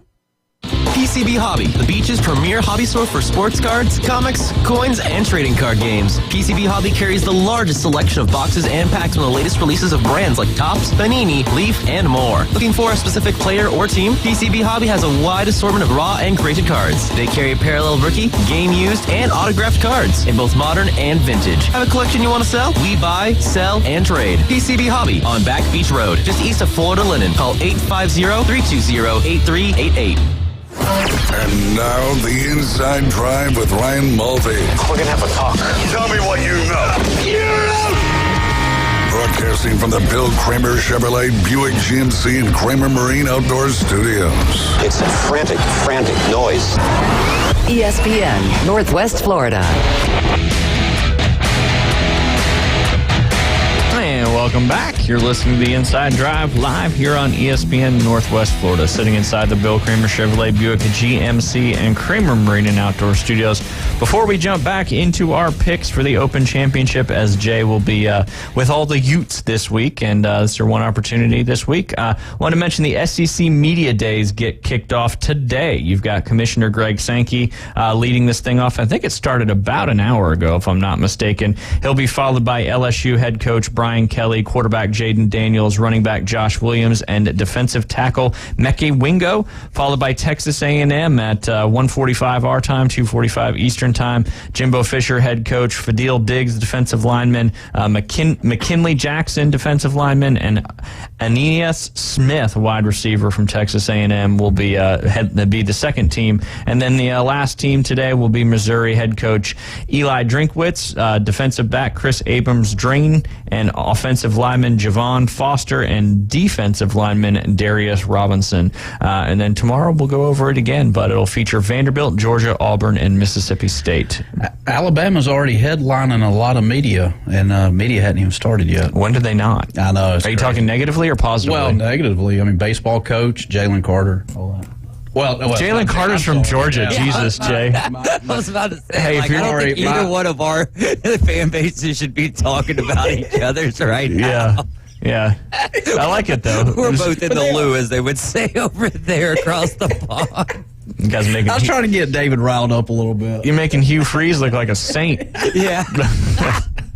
Anyway, we'll pivot from that, Jay, to save you a little bit. But David's pick next here in the. So far, he's picked Scheffler and Smith. Jay has taken Victor Hovland and Ricky Fowler, and I've got John Rahm and Brooks Koepka.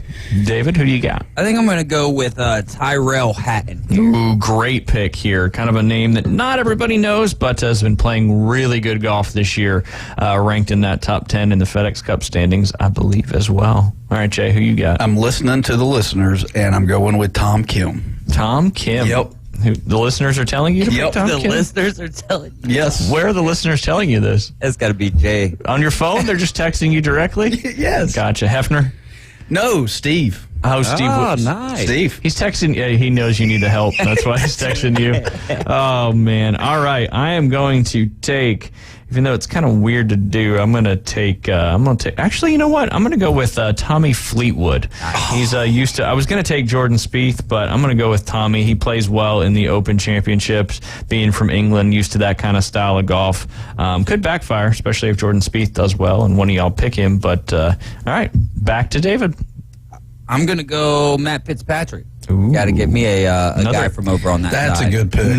Another Englishman who won the the U.S. Open last year. There we go. Major champion. Yeah, major champion winners are when you're betting on major champions. Former winners are usually a good one. That's for sure. Yep. All right, Jay Bird.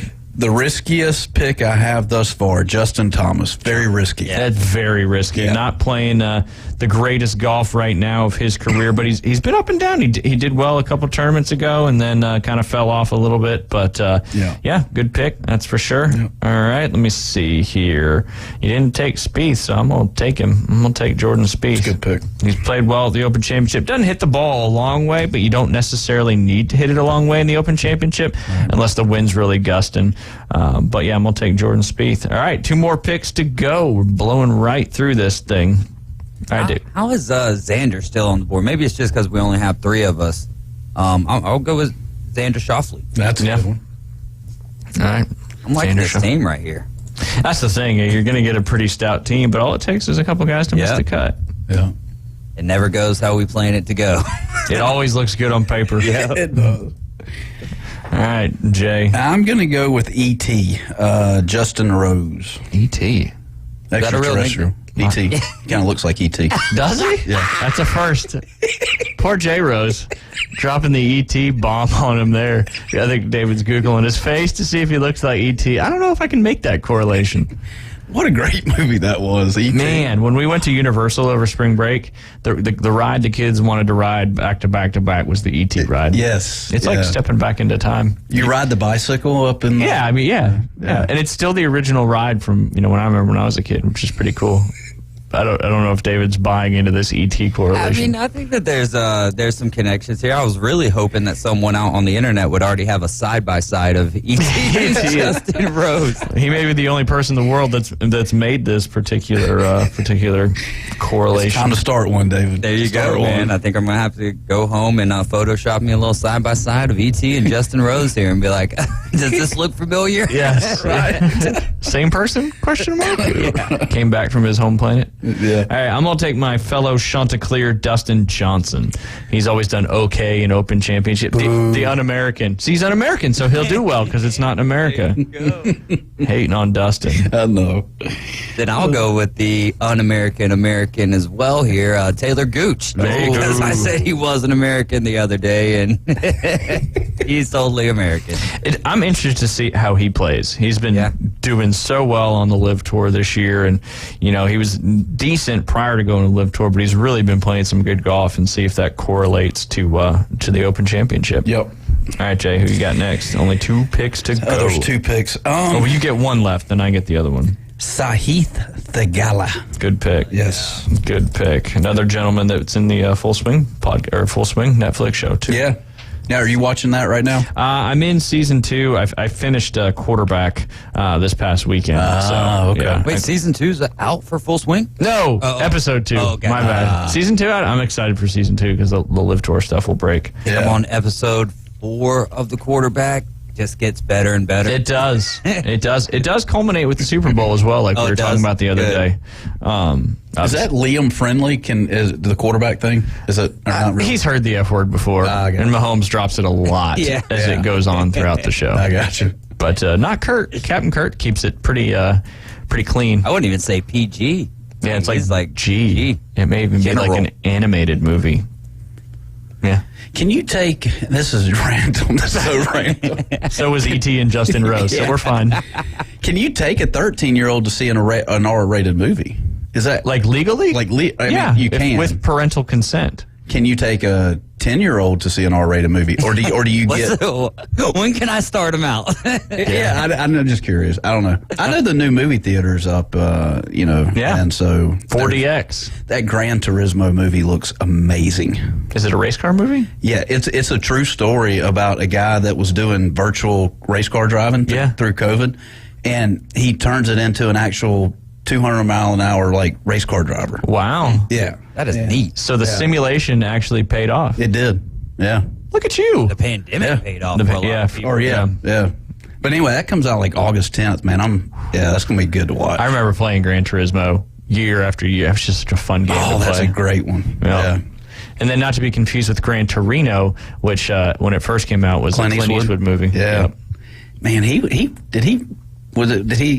still kicking. Yeah, okay. Yeah. I still got to make my last pick here, and I know.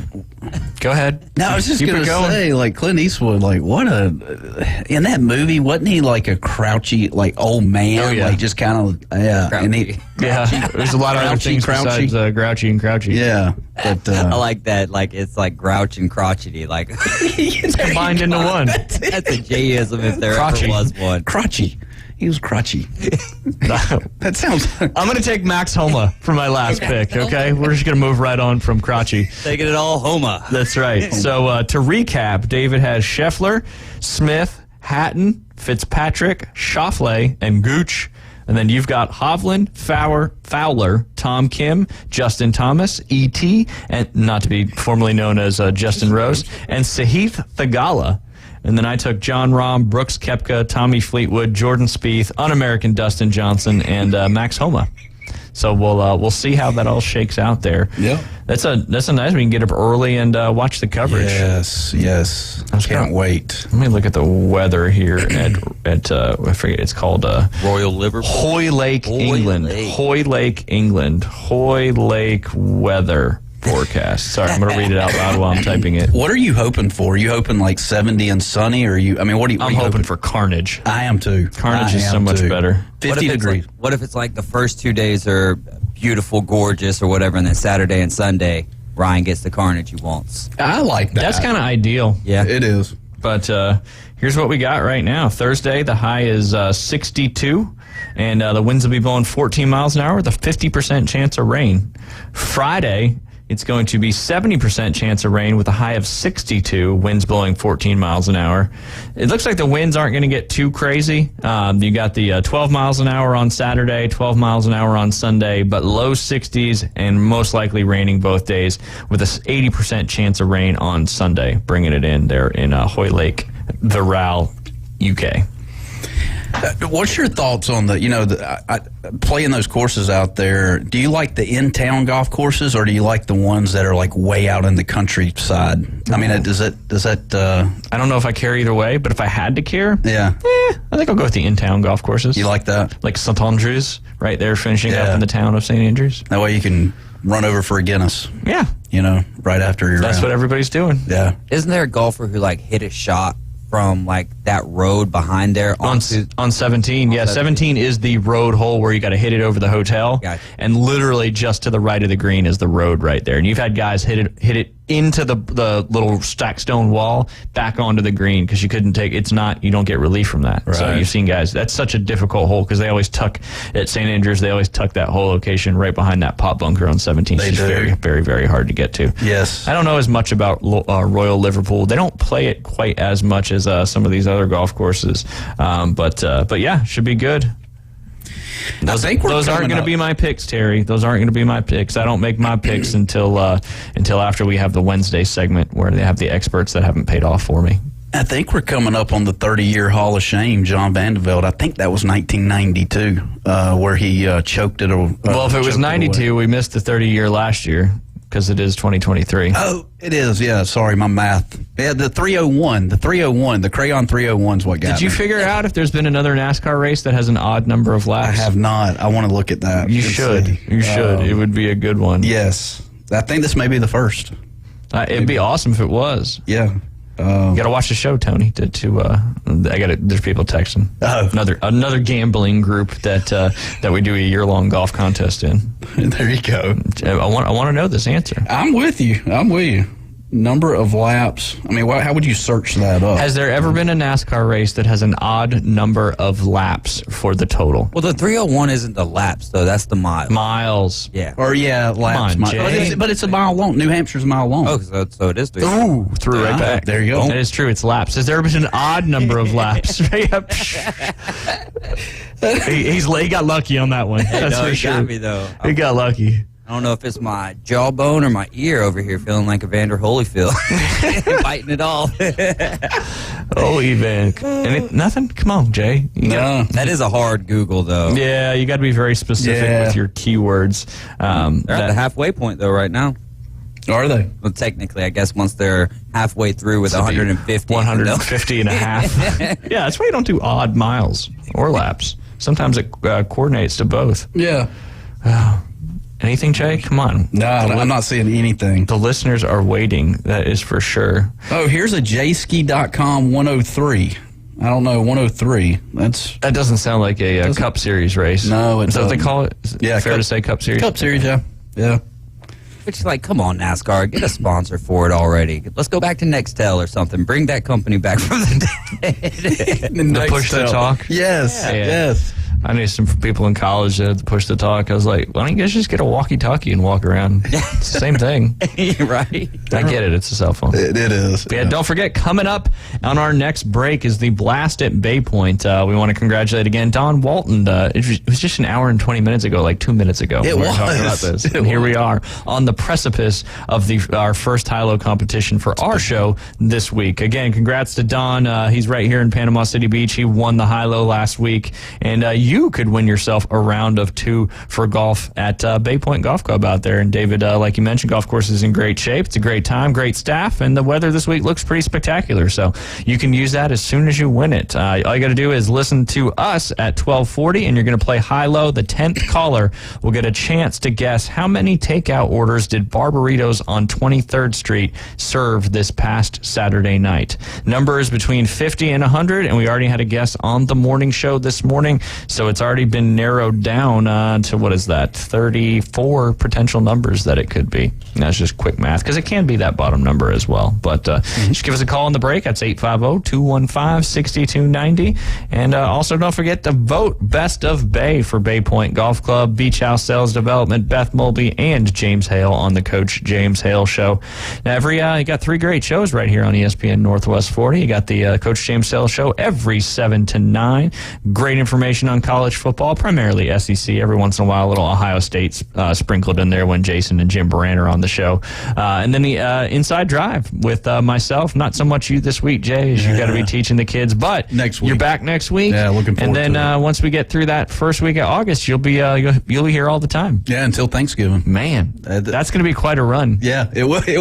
It's going to be a great run. It will. We'll have to try to find as many other people besides you. There you go. Yes, sir, David. All right, so we've got the Las Vegas. It was, of course, something's going to come up. I think 312 laps. So that's still an even number. Yeah, but not a 50 or a 100. But yes. Wait, no, Las Vegas was 267. Phoenix was 312. So 267 is an odd one. And we're talking about laps, right? Yeah, not laps, miles. 400 miles. Yeah. So the mileage was still even. Yeah. But so that brings up the second question: is the mileage ever been an odd number of mileage? All right. So I'm scouring. I'm going to say no. 399 Nashville. Just kidding. Yes. The answer was yes. Yeah. 318 for New Hampshire, which is 301 laps. So you were technically wrong there, brother. Yeah, I guess it's like a mile and like a quarter or so. Fact checked, live on the air, 301. Right. Oh, we got Watkins Glen is 90 laps, 220 and a half miles. 220 and a half miles. Darlington, 367 laps, 501.3 miles. So this whole theory all over the map. It's all over the map. So say, look what we learned today. Hey, the only thing that counts is that last quarter mile. Amen, brother. Yeah, that's right. The only thing. Being first, your life. There you go. That's Watch it. the green flag, take a nap, watch the green-white checkered. Yep. There you go. They're driving in between there. They are. There's no doubt. Yeah. There's no doubt. And again, we're going to be taking the 10th caller as we get ready to play the Blast at Bay Point. All you've got to do is guess how many takeout orders did Barbaritos on 23rd Street have this past Saturday night. It's a number between 50 and 100. Don Walton was our last winner. Hopefully it'll be awesome to get a winner right on the first guess here on the Inside Drive, but that's why it's high-low. If you listened this morning, you know what the guess was, and it'll give yourself a little bit better chance. When we get back, we'll be taking that 10th caller and hopefully be giving away some golf. We'll be right back.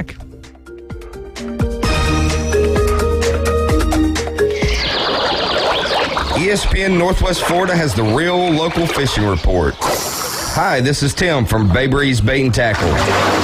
Join me every Friday at 4:20 during the afternoon Underdogs. It's accurate, detailed content from local anglers, plus fishing updates on Saturday and Sunday morning right when you hit the water. Advice and stories from local anglers. Tune into the Bay Breeze Bait and Tackle Fishing Report, exclusively on ESPN Northwest Florida. Sizzling hot weather is here. Time to go shopping in some nice air-conditioned surroundings. I know just the place, that boot store. Ooh, it's nice and cool in here with a scent of real leather. Sweet. The Western surroundings and huge name brand selections will make you want to buy 4 or 5 outfits for the whole family, from the smallest to the largest. And why not? Their prices are the best in the area. Open Tuesday through Friday, 9 to 5. Friday and Saturday, 9 to 5:30. Remember, God is good all the time. That boot store next to Bill Bird Kia, 15th Street, Panama City. Hi, this is Matt Lewis with Reliable Hydraulic Solutions. We offer comprehensive diagnostics and repair service for all types of hydraulic units, such as hydraulic and pneumatic cylinders, hydraulic pumps, motors, and valves, as well as a broad range of hydraulic hoses and O-rings. Give us a call at Reliable Hydraulic Solutions at 850-326-3000 for any of your hydraulic needs. Or come see us on Commercial Drive off Jinx Avenue in Panama City. Chuck was terrible at fishing. He spent many frustrating hours attempting to get results he saw from internet videos, aggravating trial and error fishing trips, and misguided advice from well-intended friends. Chuck is happy now with his newfound success after he visited Bay Breeze Bait and Tackle, where we keep fishing fun, simple, and successful. See us soon at Bay Breeze Bait and Tackle, located directly off Highway 98 on the west end of Panama City Beach. The only place to get sports betting coverage on the radio. Is this legal? Broadcasting from the Bill Kramer Chevrolet Buick GMC and Kramer Marine Outdoor Studios. It's the Inside Drive with Ryan Mulvey on ESPN Northwest Florida. And welcome back. You're listening to the Inside Drive live here on ESPN Northwest Florida. And I tell you what, in that break, if you are not quick to your phone, you are going to miss out the opportunity to be the 10th caller. But we do have our 10th caller on the line. How are you doing, Travis? If you'd like to make a call, please hang up and try again. Uh-oh, we might have lost Travis. Travis, are you there? Oh, Travis, call back. Uh-oh. Gonna put a little cog in the gears. Now I've got to clear the other lines to try to get him back. So. All right, stand by. We'll get Travis back on the line. He was the 10th caller. If we can't get him back on the line, we'll figure something else out and we'll make this thing work. But hopefully we can get Travis back on the line and he'll have a chance to play high-low. This just completely random, Jay. This is kind of one of our things. I want to talk to you and David about this particular one. Hopefully we'll get Travis back on the line here in a second. But if not, some of these golf courses out there, especially these public golf courses in the United States, they are charging a ton of money to play golf. Mm-hmm. And I want to kind of see what your threshold. Obviously, you're in the business and that kind of stuff. So, a lot of times there's some reciprocity or some PGA professional, courtesy that other clubs give and that kind of stuff. But, I'm just going to go through this list of courses and kind of their public greens fee to play. They're all courses you can play in the United States. How are we looking, Dave? We got him back on the line. All right, Travis, you ready to play some high-low? Yes, sir. Okay, awesome. So the question is, how many takeout orders did Barbaritos on 23rd Street have last Saturday night? Again, that number is between 50 and 100. And if you've listened to Coach James Hale's show this morning, it's been narrowed down to about 60% of those numbers. So what's your guess? Well, I guess that number this morning. Oh, perfect. So you got some inside info. Yeah. I'm going to try to guess it again at 62. All right, David, what do we got? That is too high. Ooh, but you're doing good, Travis, because you've got the first two 10th calls, and now it's really been narrowed down because that 62 was a little bit too high, and the bottom number's 50, so there's only 11 numbers that it could possibly be. Jay, you got any questions for Travis? Yeah. Hey, Travis, how you doing today? I'm doing good. Good, man. Getting off early, going home. Yeah, there you go. Good for you. Hey, I was going to ask a question, and I'm going to get Ryan and David's take on this. Name a sports moment in the last 30 years that you wish you could have attended, like live. Is there anything in particular that you can think It's hard of. to narrow it down to just one. But Just, I mean, it could be anything. NHL, I mean, whatever. I mean, I had to throw So those. there's tons. Okay. But this is one that I just saw recently because I mean I call all the time. I'm a Gator fan, and the time that Felipe Franks, and believe me, Felipe Franks is a weird name to say when it comes to it, threw a touchdown like a Hail Mary caught in the end zone on the Tennessee game and won the game when it was supposed to go into overtime. Oh, I remember that. Yeah. Oh, that would have been nuts to be at. Yeah. No doubt. Yeah.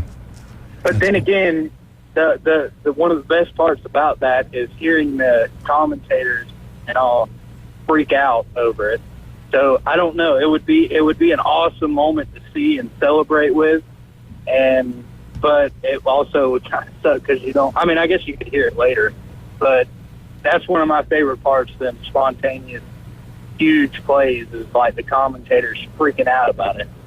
Yeah. Yeah, stuff that's not really supposed to happen, so to speak. Yeah. Yeah. But yeah, I mean, I think it was to Cleveland, Tyree Cleveland, that he bombed it like, I don't know, 60 yards or so. Yeah. And put it right in his hands. I was watching that game with a bunch of Tennessee people, and it was really funny. That's always good when you're watching it. Yeah, and it goes your way. So you don't have to eat crow. That's for sure. Yeah. But Travis, you played golf with us out at Bay Point before? I have not. I really want to. I've actually never played golf in my life, but I am doing my best to try to get to it. Well, you've narrowed it down pretty well so far, so you're doing the right thing. That's for sure. Obviously, the next opportunity will be on the afternoon underdogs at 5:40, unless there's Braves are off today, so we're good on the 5:40. Then, of course, as you know, Coach James Hale and us at 12:40. But Travis, if you do hang on the line, you will win a complimentary large bag of range balls for being the 10th caller. So I think you've probably racked up 2 bags of range balls now, so you can. I have. Nice. There you go. Well, we appreciate you calling. We appreciate you listening. And Jay, I'm going to throw that question back to you. Oh, yeah. Me being a big Georgia Bulldog fan, I was kind of thinking about that. To witness the kick six, that Auburn-Alabama game, I would love to be there for that. That'd have been one of my lists, that's for sure. And I've never stormed the field in any game before. I want to be able to storm the field one day. There you go. I haven't done that. We got to go to games. Yeah. The only time I've ever stormed a field is when Coastal Carolina beat the number 1 team in the country, James Madison, their first year in football, defending national championships, and we scored as time expired to win that game. We all tore down the goalpost and threw it in a pond. It was a good time. Yeah, that's cool. I think. What about you, Ryan? The kick six would be fantastic just because of the magnitude of that one. Obviously, the prayer at Jordan Air would be pretty cool too. But I'm gonna say in recent time, I'm gonna say when the Niners beat the Packers. I don't think it was the NFC Championship game. I think it was the NFC, the divisional round, when they went to Lambeau and it was freezing cold. It was like 0 degrees, and they blocked that punt, caught it, scored a touchdown, and then Robbie Gould kicked the winning field goal to send them to the NFC Championship. I believe they went and played the Rams and lost to the Rams in that one. But I just like to go to Lambeau one time, and would have loved to see all the Packers fans when that went down. Yeah, that would be cool. Yeah, there's a lot of other ones too, and I've been fortunate to be at some cool ones. It would have been cool to be at Kiowa when Phil won his PGA Championship when 51 years of or 50 years old, oldest in history to do it. David, what do you got? I would say Game 6 of the World Series against the Astros for the Atlanta Braves when Jorge Soler hit that moonshot. I think that would be cool to be outside of the stadium for that one. Yeah. Let's go back to Monday Night Football a few years ago. Derrick Henry in that 99-yard run against the Jacksonville Jaguars. Ooh, yes. Nice. Let's go either one. Well, 2020, Tampa Bay Lightning win the Stanley Cup. 2020, if I was in the stands, I'd be the only one in the stands. 2021, I would be around a bunch of other Lightning fans. So just to go to a Stanley Cup playoff game in general wouldn't even have to be the Stanley Cup final. Could be the first round, whatever. Put me in one of those games. I don't care. En route to the Lightning winning the Stanley Cup. That'd be awesome. Just tough tickets to get for sure. Yeah. have a couple people texting me. Most electric sport moment I've been to was the Saints game because the Falcons beat the Falcons after Hurricane Katrina, and no one could meet the Saints out that one. He also said back in 2004 when the Red Sox ended the curse and won the World Series. Yeah, that's a so good he's one. talking about that. What was it? 2005 Monday Night Football game, I think, where it was the Saints and the Falcons. Falcons, and yep. Man, what a game that was. That would have been nuts to be at. That's for sure. Yeah. I remember where I was watching that game. I was still living down in St. Pete, and my buddy Evan, we were playing pool at his house watching that game. That's wild. Yeah. Yeah. 20 years ago. Yeah. It's crazy. Crazy. There's so many of those that, there's a lot of people have had those opportunities to be at those particular places. When you were getting Travis back on the line, I was talking to Jay, I've got 10 United States of America public golf courses and their prices. I wanted to kind of get y'all's threshold on, what you do. Okay, we'll start with Pebble Beach. $625. $650 now. Oh, $650. Yep, $650 to play Pebble. Is this like is this high-low? Are we playing high-low? Yeah, exactly. Yeah. Would you pay that to play it? I can't. I can't. I'm sorry. What's so wild about that, like, from my perspective, is like, man, it's Pebble Beach. Like, for me, it's like, if it's $100, oh my gosh, you know what I mean? But then you're like, it's Pebble Beach. I'll never be able to do this again, essentially speaking. And, I mean, just thinking that you've stepped foot on the same course, or you stepped foot on a course that so many legends have been. But, no, I would say it would stop at $350 for, like, novelty golf. Yeah. I like it. I'm with you, and I'm right there with you, David. Probably $250. I'm thinking $250. I'd pay $650 to pay Augusta. Yeah, but that's because you can't play Augusta. Yeah, what do you think? Like, have you played Augusta? No. Oh, okay. My first year working in that market as an assistant was the first year they stopped doing the pros come over and play during media week. Dude, that had to. Yeah, it was a little bit of a bummer. That's for sure. But next, you've got Pacific Dunes. I'm sure you've heard, but that's part of the Bandon Dune golf courses. It's their top-rated course out there. $400 for their greens fee. Whistling Straits, which hosted a PGA Championship up there on Lake Michigan, if I'm not mistaken, is $555. The Ocean Course at Kiowa, which I've had the opportunity to play with my dad, is my favorite time in golf ever. I just had the memory it happened today, however many years ago. Again, shout out to my dad yesterday. It was his 82nd birthday. $600 is the green fee for the Ocean Course there at Kiowa. Ooh. Imagine paying $600 just to get your butt kicked by a golf course. Yeah. Yeah, and now if it's not windy, not so bad, but it's always windy. And there's no landmarks there, so I'm you like, need your caddy as clutch. I mean, I felt so lost when I played it. I'm like, where am I? And to pay $600 and feel lost, I want to be found. Yeah, I want to be found. I'll have Amazing Grace playing at the outro. Yes, Scottish bagpipes on the first tee playing you in. How great is that? It's good stuff. Yes. It's good stuff. Yeah. Sun's coming up. Bagpipes are playing. Yes. All right, I'll skip the highest one. You've got Pinehurst number 2 at $495. I played number 2. I've told that story too. It was like 41 degrees and raining, and we had my good friends' grandparents were members there, and it was like the member guest fee at the time. It wasn't anything crazy, but it was brutal how cold it was. But we played. But yeah, 400. Now again, most of these courses have caddies that you either have to take a 4 caddy or you can take a walking caddy. So I mean, this doesn't include your caddy's fees, anything you eat, drink. That's just the greens fee to play on the golf course. Do they have a cart rental fee as well? Yeah, hopefully they include the cart in that price. Yeah. Bandon Dunes, the Dunes course, $400. Erin Hills, where they played the U.S. Open a couple years ago, $385. Spyglass, which is part of the Monterey Peninsula there, they play that during the Pebble Beach Pro-Am. Pebble is awesome, but I'd love to play Spyglass too. Yeah. Spyglass and Pine Valley and Augusta National always bounce around the top course in the world. And then Bethpage Black, which is part of the New York public golf course system there. It's only $160 to play. That's not bad at all. The only thing is you got to show up at like 11 o'clock the night before and sleep in your car and hope to get a walk-on tee time there as well. So, what if you scheduled it like a year in advance or as far out? I don't know if they'd let you. I'd have to look that. I don't know if they let you book tee times like that. Yeah. Your name was Brooks Koepka. Yeah, I'm sure he could get on. I'm sure he's not. He likes playing it when it's part of the U.S. Open competition. Right. And then number 1 on this particular list is Shadow Creek, which that's the golf course in Las Vegas that the Tiger Woods match and all that was played. Not all of them have been played on. They've since switched to that Wynn course there right off the strip. But Shadow Creek is going to cost you a smooth $1,000 per round. Oh my gosh! Yeah, I know. Like it's just crazy. But so that brings me to this question. You know, would you pay $1,000 to play Augusta National, or I couldn't see myself paying any of that kind of money for a golf course I don't even really know, like recognized by seeing it on TV and that kind of stuff.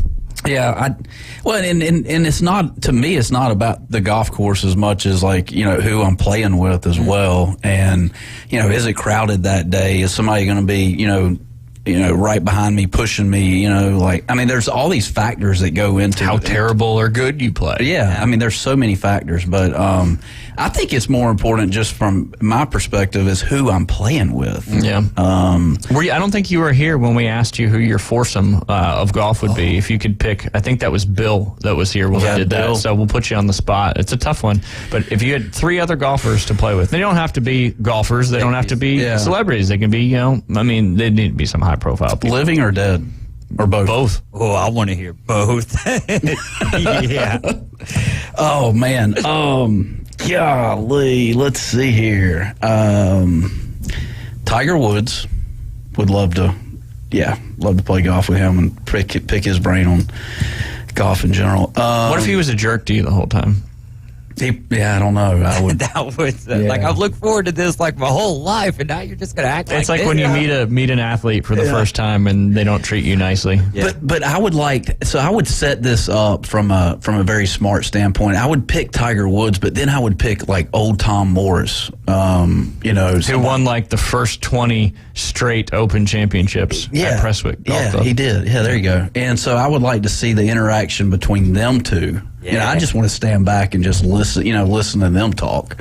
Interesting. I knew this would go a good way. We got about 45 seconds. And then my fourth one, like my pops. I knew, it's a good choice. I mean, it's a good choice. Save the best for last. There you go. Henleys versus Tiger and Morris. There you go. That's it. Depending on the clubs, I may take the Henleys. Oh, man, you're being too nice. Nah, but you're listening to the Inside Drive. Next opportunity to play high-low will be this afternoon from 4 to 6 p.m. on the Afternoon Underdogs, as you can find them every afternoon right here on ESPN Northwest Florida. We'll be back tomorrow. We'll have several, look at this, David bringing us out to some amazing grace. We'll have 5 Troy baseball players on the show with us tomorrow. Looking forward to talking to Ryan Pettis and the crew. You've been listening to the Inside Drive. We'll see you tomorrow.